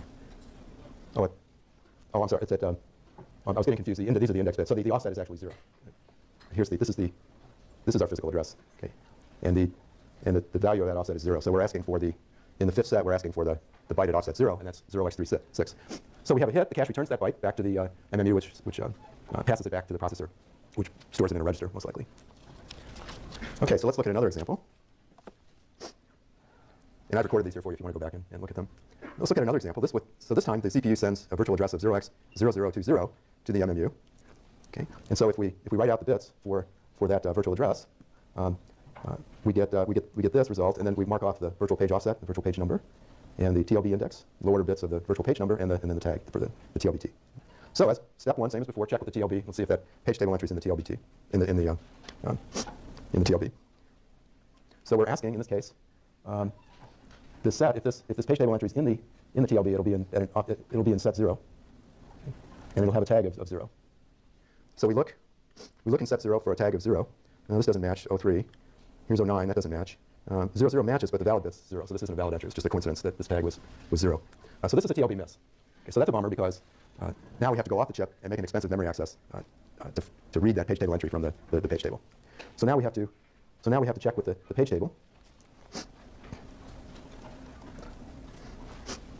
And we're looking for virtual page 0. So we check the entry of virtual page 0 to see if that page is in memory. And if so, if it has a valid, if it is in memory because the valid bit's 1, so we have a valid physical page number. So the memory returns the page table entry, or the PPN back to the MMU, which is it's a 0x28. And now the MMU can use that physical page number to construct the physical address. So as before, we copy the virtual page offset directly into the physical page offset. And then our PPN is 28, so we have 10, it's 2, 10008. So now we concatenate those form the physical address. And now the MMU has a physical address that it can hand off to the cache and request that the cache return that value at that physical address. So now the cache gets that physical address, and it extracts the cache index bits, which in this case are 8, okay, 0x8. So if the word that we're looking for is contained in the cache, I'm sorry, if the byte that we're looking for is contained in the cache, it'll be in set 8. Okay, so the cache goes to set 8, and it looks for a matching tag, which in this case is, it turns out that it's 28, just like the PPN, just by coincidence. So in set 8, we have a tag of, the block has a tag of 24, so there's a miss. Okay. So this is a cache miss, and now the cache has to request pass that physical address to the memory to fetch that byte. Yes? I just have a question. How do you know about the size of the virtual page offset? Is that based on the page size? The question is, how do you determine the size of the virtual page offset? And yes, it's based on the page size. Okay. So what are we assuming the page size is? It was 64 bytes. So 64 bytes, so that's why we have six VPO and PPO bits. Okay, so is that clear to everybody? That's the kind of thing that sometimes turns up on exams. Yes? Is there any relationship between the length of physical page number and the cache tag? Okay, so the question is there any relationship between the length of the physical page number and the cache tag? This was just a complete coincidence. Okay, it just happened. It was just a coincidence. They don't necessarily have to line up like that. Any other questions? Yes? So you said in this case the fact that the PPN is also playing with the coincidence? Yes. For instance, if I had more sets in my cache, then I'd need more bits and they'd spill over, right? If it was just a coincidence because I had 6 PPO bits and just a block size of 4 and 4 sets. So if my cache had more sets, the cache index would spill over and then the cache tag wouldn't match up with the physical page number. Okay? So it's a similar situation to the question before, where like in this case it's just coincidence. That's right. It's similar to the question before. It just happened to be a coincidence. Maybe I should have chosen a different example, but they're completely independent. Everybody else good? Okay. Okay, so now I want to talk to you about how this stuff all works in a real system. In this case, it's a Core i7 system from Intel. It's an x86-64. It's a family of high-end desktop systems, x86-64, similar to the Shark machines that you use to do your labs. So here's the way the memory system looks in the Core i7. The processor package is the chip. Okay, so that's like a single. And then there's 4 cores in this package. Each core is has a separate CPU and can execute instructions separately. Okay, so each of these cores has a register file, and then some hardware that fetches instructions. It has 2 L1 caches. There's a data cache called the D cache, which is used to fetch data, and which holds data fetched from memory. And then there's an instruction cache called an I cache, which holds instructions fetched from the code region. So the D cache has data only. The I cache has instructions only. They're each 32K bytes, 8-way set associative. So they're very small, but they have fairly high associativity.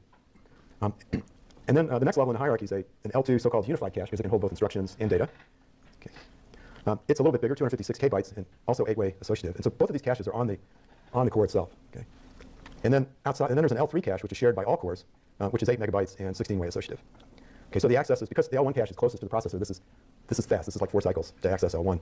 L2 is bigger and a little further away, so it's about 10 cycles to access this. And L3 is off the core, right? So it has to go over a connection, some connection off the chip into this cache. And so the access time for this L3 cache is like 30 to 50 cycles. Now the MMU it also has a hierarchy of TLBs. And I was talking with a student after class, the last lecture, and I mistakenly said that the system didn't have a hierarchy of TLBs, but it does. There's a small L1 data TLB and a separate instruction TLB. So this has 64 total entries, and it's 4-way set associative. So how many sets are there then in this? How many sets in the L1 data TLB? 16, right. The instruction TLB, so it's an interesting decision. I guess the thinking, I don't really know, I'm just conjecturing that the reason they would make the instruction TLB bigger is that the penalty for missing on instructions would be much larger. But yeah, I'm not sure. It's an interesting decision. And then there's a unified TLB below that, which is larger still. So I think if you're wondering, I mean, it's interesting to think like why do they have these like the second level caches, why didn't they just make these the L1 caches bigger? Right? And in the case of the D cache and the I cache over here, I'll show you in just a little bit if you hang on. There's a really interesting reason why they can't make these things bigger or much bigger. Right there. There's a property of the they're constrained in the size of the offset and index bits.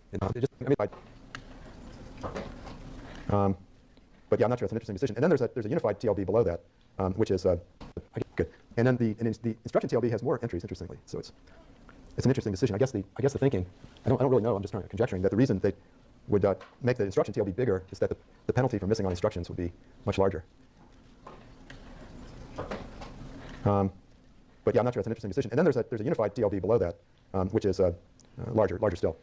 So I think if you're wondering, I mean, it's interesting to think, like, why do they have these like these second level caches? Why didn't they just make these L1 caches bigger? Right?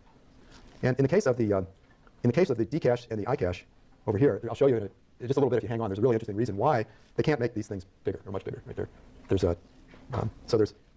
property of the they're constrained in the size of the offset and index bits in these caches. It's interesting. I'll show you in a second. For the TLB, I mean, one reason that comes to mind for why they have the second level is that if they decided just to make the L1 DTLB and ITLBs bigger, take the transistors that they use for this L2 and just give them to the level 1 TLBs, you kind of by partitioning those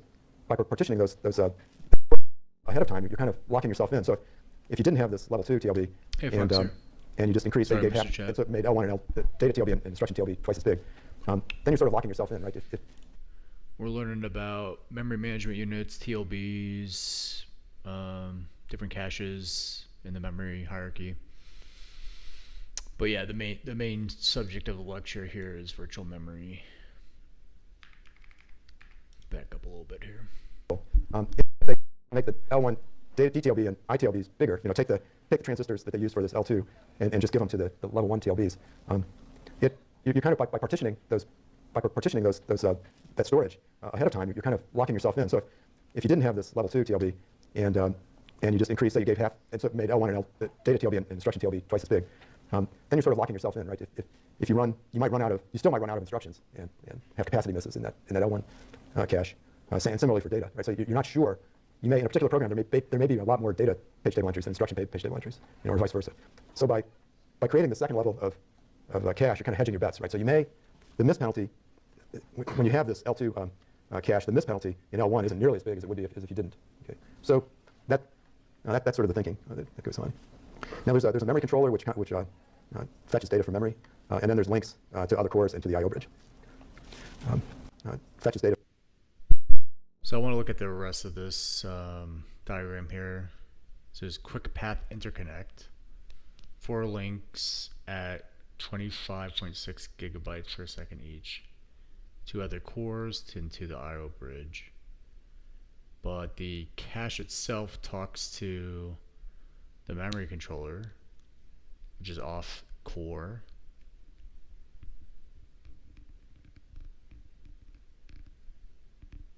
And that goes out to main memory.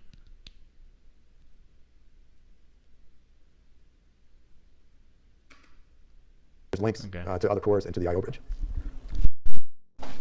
Now end to end, so it's really interesting. So it's interesting to see how this all fits together end to end. So let's look at it. So the CPU generates a virtual address. In Intel systems, the virtual addresses are 48 bits. We have 4K size blocks, so 12 offset bits, and then 36 VPN bits.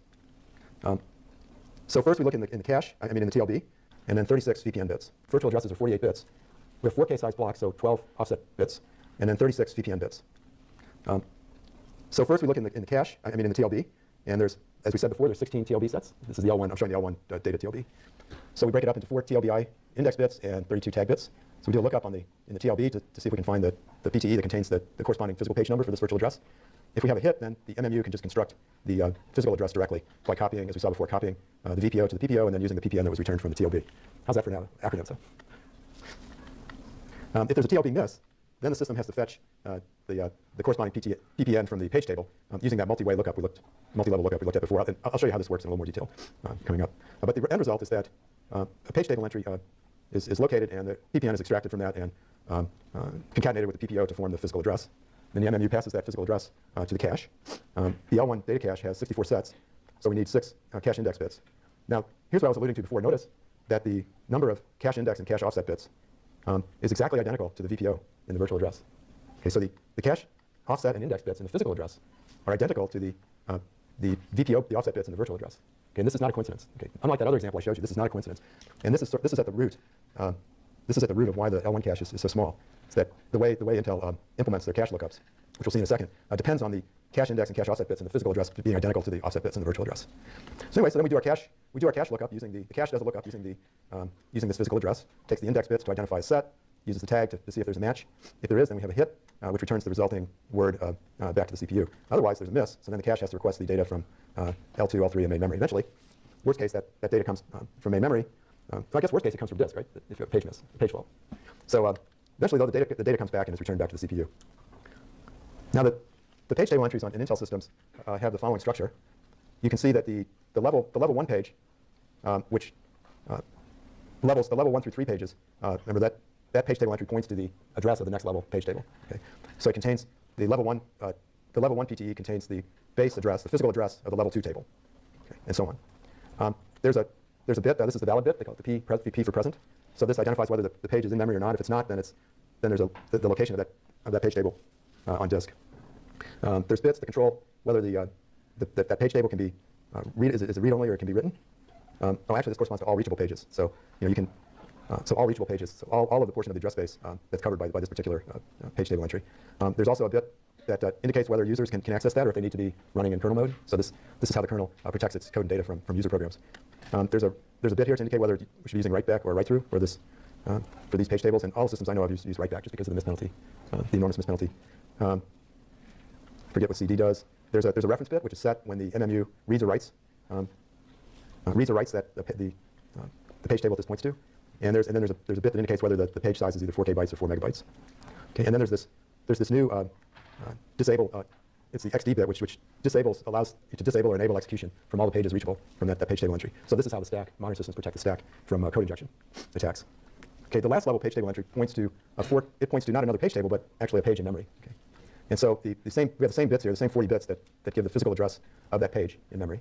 And then we have the indication of whether that page is present in memory or not, and the read, write, and execute permission bits, write through or write back. There's this reference bit, and then there's a dirty bit which the MMU sets when it writes through that page. Okay, so this is how the OS knows that it needs to when it selects this page as a victim. It looks at the dirty bit to see if it needs to write that page back. Do you have a question? What are the different kinds of protection that are being provided by the use of S bit versus the execute bit? Execute means that you can't execute any instructions. You can't load any instructions from that page. Okay. This user or supervisor mode determines whether you can access that page. So if it's set to supervisor mode, only the kernel can access that page, anything on that page. If it's set to you, then anybody, user code and kernel code can access that page. Any other questions? Okay, so then the way it does address translation then is the physical, for this process, so the kernel for each process maintains the set of page tables, of course, and then it maintains the address of the first level 1 table in a register called CR3. Okay, and this is a physical address. It points to the base of the level 1 page table. The VPN is broken up into 36 divided by 4 equals 9 bits that give offsets into each page table entry. Okay, so there's 2 to the 9th potential page table entries in each of these different page tables. So this VPN1 is used. The high order 9 bits are used to compute an offset into that table. And you can see each level 1 PTE covers a swath of memory that's 512 gigabytes in size. So you can see for most programs that exist today, you only need one level 1 page table entry to be initialized. That would cover the vast majority of your programs. The next 9 bits, so the page table entry in the level 1 page table points to it gives the physical address of the level 2 page table, and then the VPN bits in the virtual address are used to compute an offset into that table, and so on. It just cascades. And then finally, the low order bits of the 9 bits of the VPN are used to form an offset into the level 4 page table, in which each PTE points to an actual page. Okay, it gives a physical page number.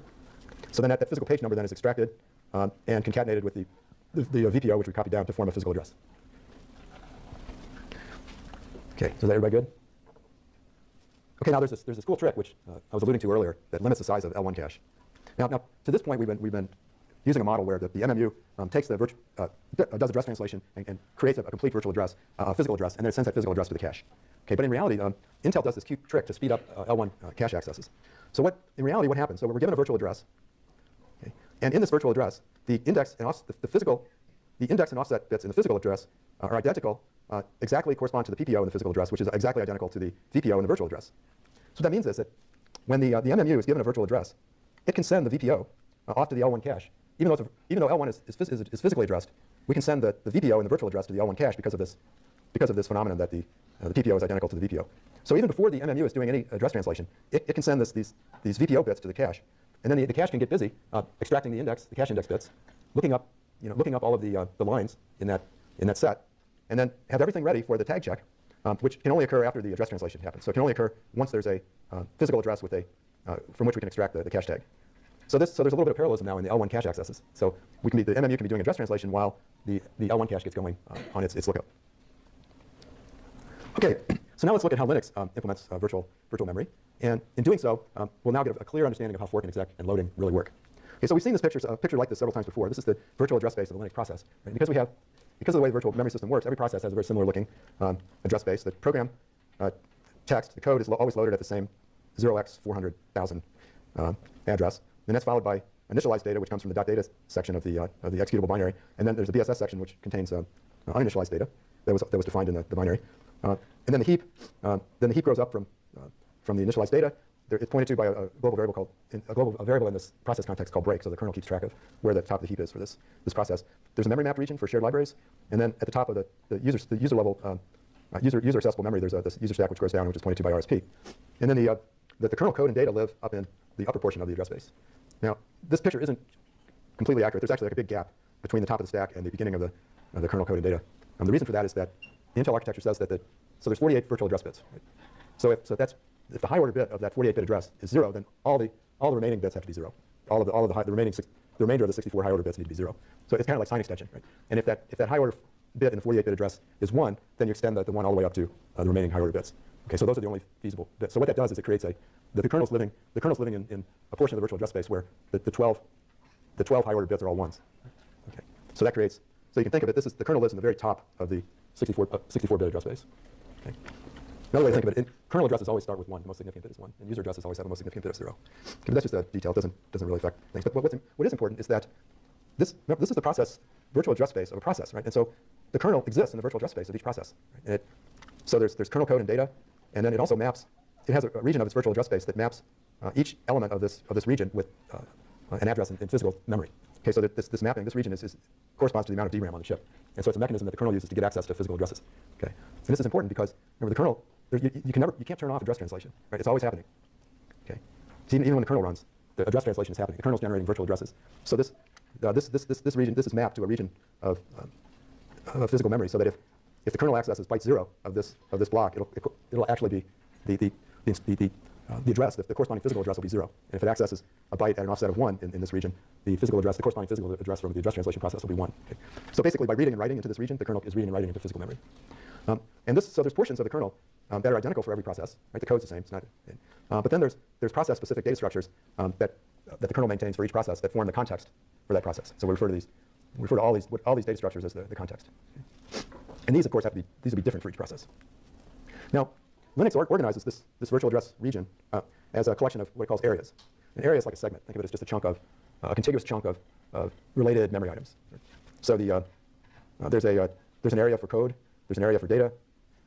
Shared libraries have areas. There's an area for the stack, and it contains there's a structure for each process called the task struct, and this contains a pointer to the struct, which has a bunch of stuff in it, but it contains the address of the level 1 page table.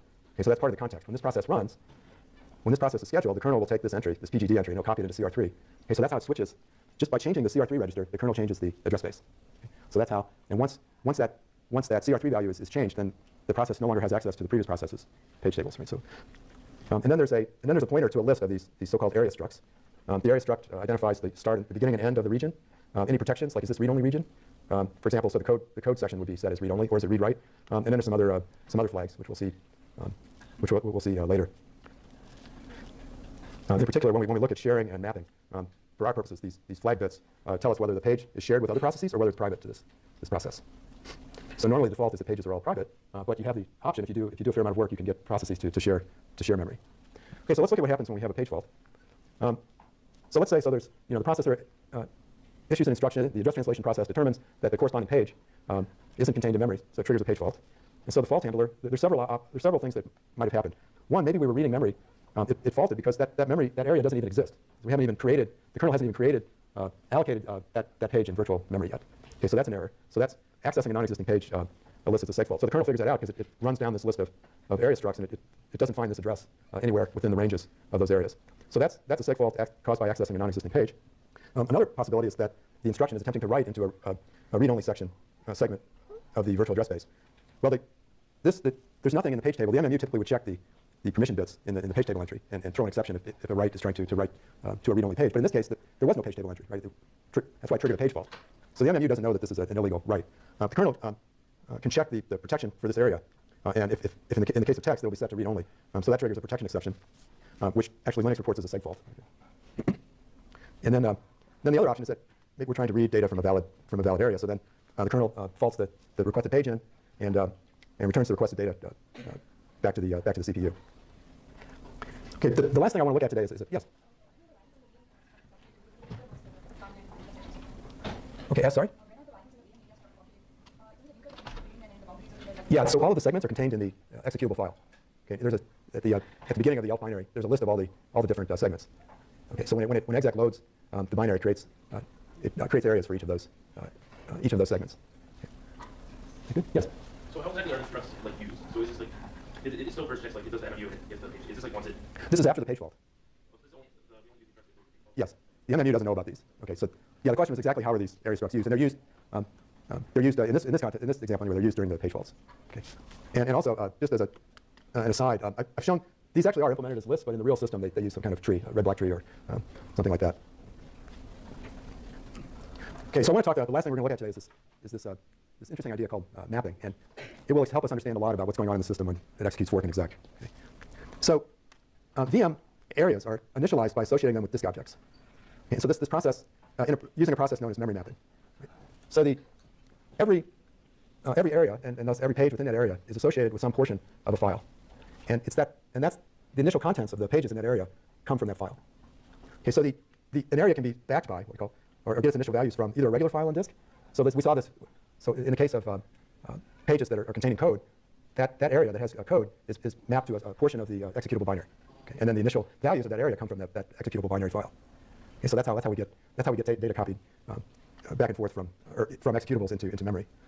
The file can also be an anonymous file, meaning it's a file. It's some anonymous file that consists of all zeros. It's an anonymous file of arbitrary size that consists of all zeros. And so of course it doesn't exist. This is just a trick. So this allows us to create pages that are initialized to all zeros.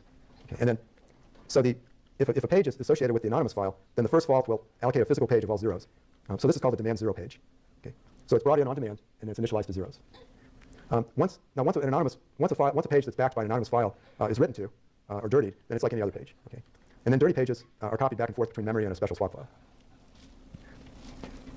Now you remember, normally processes don't share anything with each other. Okay, but it's possible using this idea of mapping for processes to be mapped to the same objects. So suppose that we have two processes with their own separate virtual address spaces, and the pages in these two processes are being mapped to portions of physical memory. So let's say there's an area, a segment in process 1 that's been mapped to this object, so to this portion of a file. Okay. Now, process 2 can also map to that same object, and notice even at a completely different virtual address. So there's no relationship between the region of this virtual address space that's mapped to the shared object in process 1 and the region of the virtual address space in process 2 that's mapped to the same object. And the kernel, because these objects have unique names, right, they're files, the kernel can check the other processes to see if any other processes are mapping to that object, and if so, map this region of the virtual address space to those same physical pages. Okay, so now we have a situation where each process is accessing some chunk of its virtual address space, and those accesses are actually being done on the same region of physical memory. So this might be useful. You might imagine, say these processes are servers. Say you fork a bunch of copies of Apache. You might want to have some kind of shared cache, maybe a shared memory cache between all those different copies.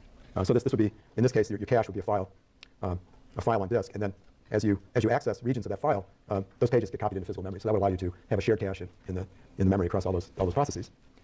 Now, sometimes there's another objects can also be private, meaning that they shouldn't be shared, okay, across processes. And there's an especially interesting kind of private object called the private copy on write object. So the idea here, and you'll see this will become very important when we look and see how fork actually works. The idea is that we have an object we have two processes that are mapping to the same object, but instead of this being a shared object, it's what we call this private copy on write object. And just like before, these two regions of the virtual address space map into the same region of physical memory, but they're tagged using the, and this is where those flag bits come in. The pages in this area are flagged as private copy on write. Okay, now what that means is, normally, if this was a shared object, let's say this was a shared object, and process 2 did a write into this region of the virtual address space. If this was a shared object, that write would also be reflected on the disk, on the file and disk. Okay. But if it's flagged as, instead of being shared, if that area, this area is marked as flagged as private copy on write, then if process 2 does a write to a page in that area, then instead of reflecting that change in physical memory and on the shared object, it makes a copy of that page, a separate copy of that page, and maps it to some unused portion of the physical address space. Okay, so that's why we have the name copy on write. So if we read values from this area, nothing happens. We'll just read from this portion of the physical address space. Okay, it's only when we do a write to some page in an area that's flagged as private copy on write, it's only when we do that write that the system first makes a copy of that page and then does the write. Okay. Now, why on earth would anybody want to do this? Actually, this notion of copy on write is another one of these kind of fundamental important system concepts that's used a lot whenever you want to share things efficiently. Yes? Well, can you have like two processes that want to write at the same time, and then you don't know like which one you're going to be writing to? Like, can you get some issue if you didn't do this? If you, So, well, the writes all go through. Yeah, the memory system. Okay, this is a really good question, and it's beyond our scope. But the memory system takes care of those, and it provides some guarantees. So the memory system, you're right, it's receiving from multiple cores. It's receiving multiple instructions, multiple addresses, and the memory system itself takes care of sort of providing some ordering on those, and it provides some sort of non-trivial guarantees on what you can assume the ordering is. But that's a pretty complicated topic that we won't get into.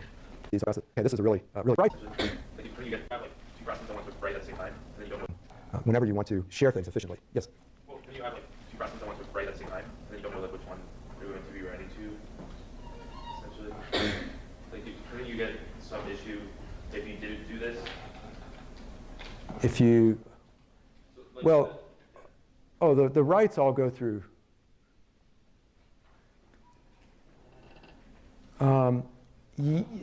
Yeah, the memory system. Okay, this is a really good question, and it's beyond our scope. But the memory system takes care of those, and it provides some guarantees. So the memory system, you're right, it's receiving from multiple cores. It's receiving multiple instructions, multiple addresses, and the memory system itself takes care of sort of providing some ordering on those, and it provides some sort of non-trivial guarantees on what you can assume the ordering is. But that's a pretty complicated topic that we won't get into.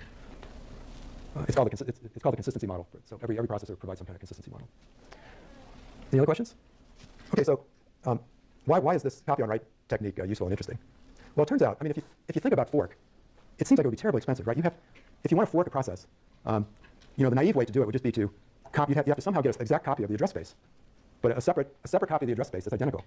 So if you approach this naively, you'd have to make copies of all the page tables, all of the other data structures, and you'd also have to copy all the memory. Right? So if you're forking a process that's created a huge number of virtual pages in its address space, those would all have to be copied to and mapped to different portions of the physical address of the memory. Okay, so it would be very expensive, right? Potentially almost unbounded, depending on how much memory you were using. Right? So, but fortunately, this copy on write technique provides an efficient solution. And so the idea, when we do fork, when a process executes fork, the kernel has to create exact copies of all those internal data structures, the mm struct, the area struct, and the page tables. There's no way to get around that. Okay, but those aren't really huge. They're not as potentially huge as the actual data that the program is accessing. And then it flags each page in both processes as read-only. Even though they're not, no matter where they are, any page in that process, it flags as read-only. And then it flags each VM area struct in both processes as private copy on write. So on return, now each process has the identical address space because it has identical page tables. Okay, we've made copies of the page tables and all of the other structures. And as long as those processes just read, then they're sharing the same physical pages. Right?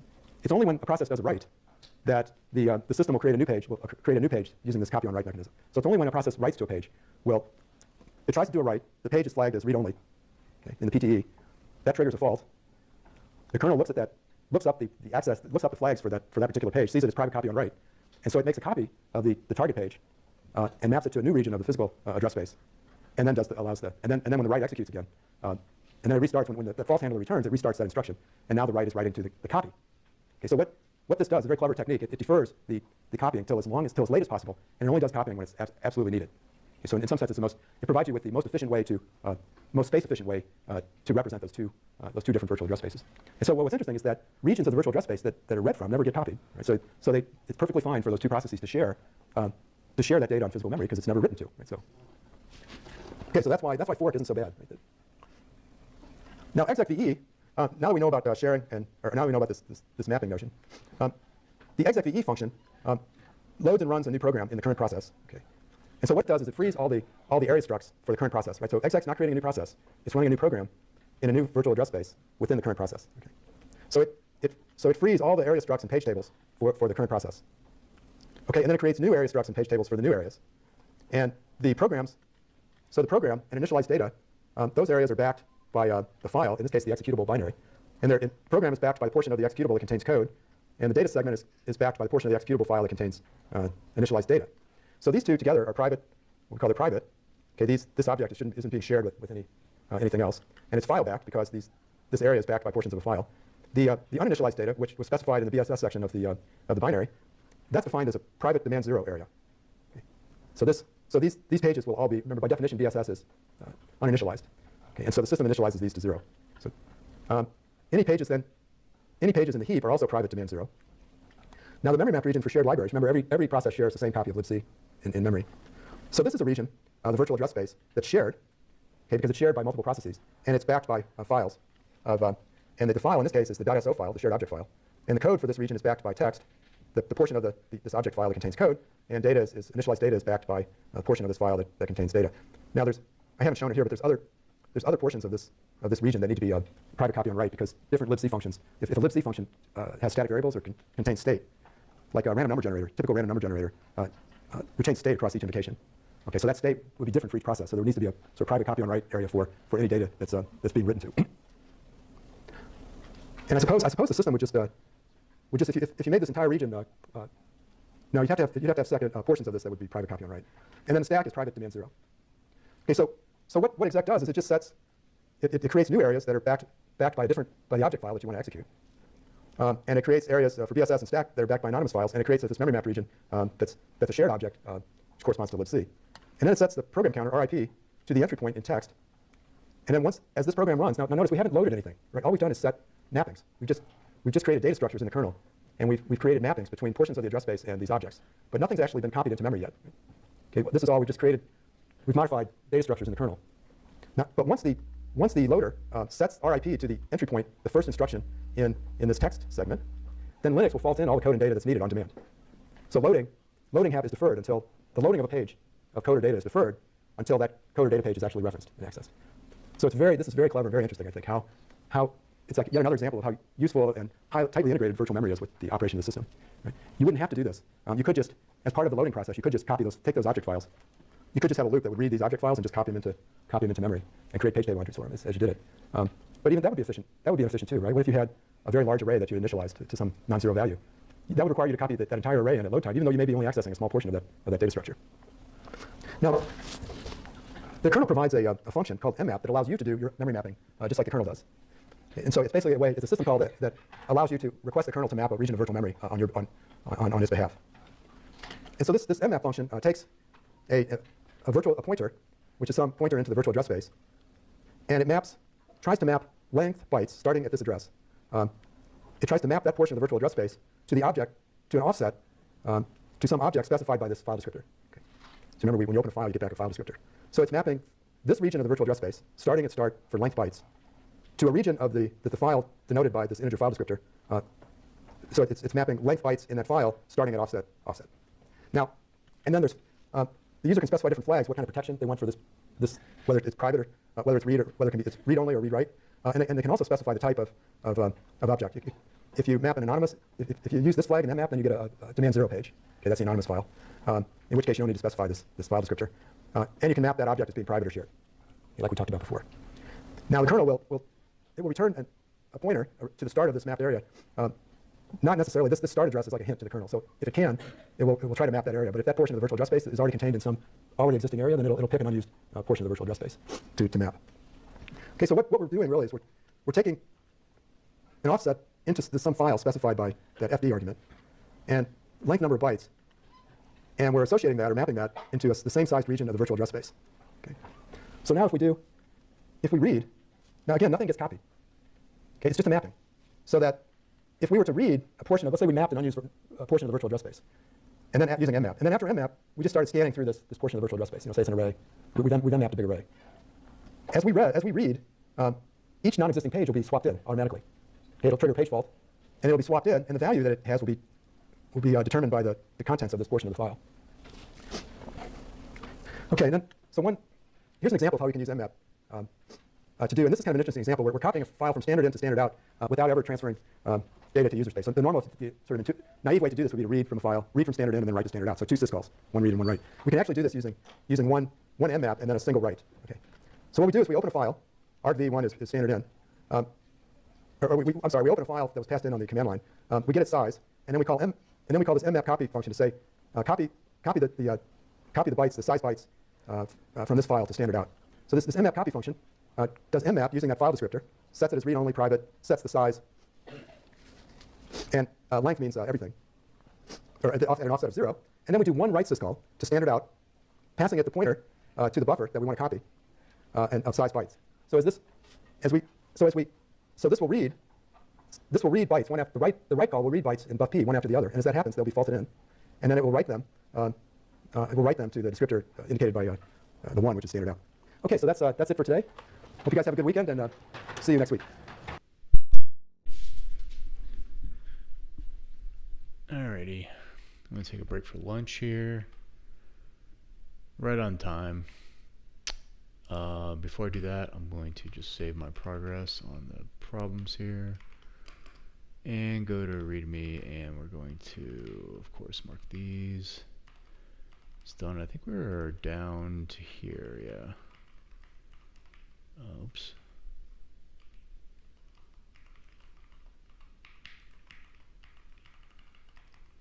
Okay, did all that. I think, so that lecture just covered these 2 sections. And maybe some of that address translation stuff that we've already consumed, already read in the book. So the big section here that we have in front of us is dynamic memory allocation, garbage collection, common memory related bugs, and C programs. If we go to the lectures over here, killed that, we killed that and that as well. Go down here, are we by order? And we are, how many? 250, okay. That seems wrong. Name maybe? Yeah. So we did these 2 lectures. There's 2 lectures on dynamic memory allocation. So I think what I'll do is when I get back from lunch, I'm going to read and do all the problems for these 2 sections, which were covered by the lecture we just watched. And then we'll get back into lecture for dynamic memory allocation, which is going to be these things here. And then it looks like this stuff isn't even covered under lecture, because they go directly into network programming. Cool. All right, let me go back over to here. Oh, let me grab my chair here.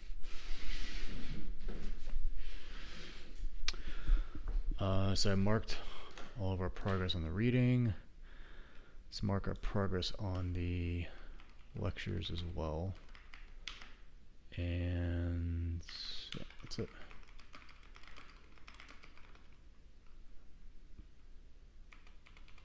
Oops, we had this TLBI. We need to fix that. Which was here. Yeah. Okay.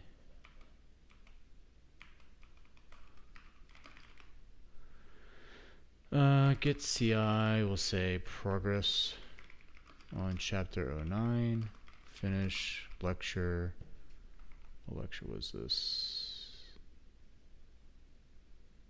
Advanced no, it's 18. Finish lecture 18. And we go get show. Yep, 18 and progress on chapter 9. I want to get in a habit of like committing my stuff frequently and pushing it versus letting it sit dirty on my computer for days, just so that I have better git commit graph.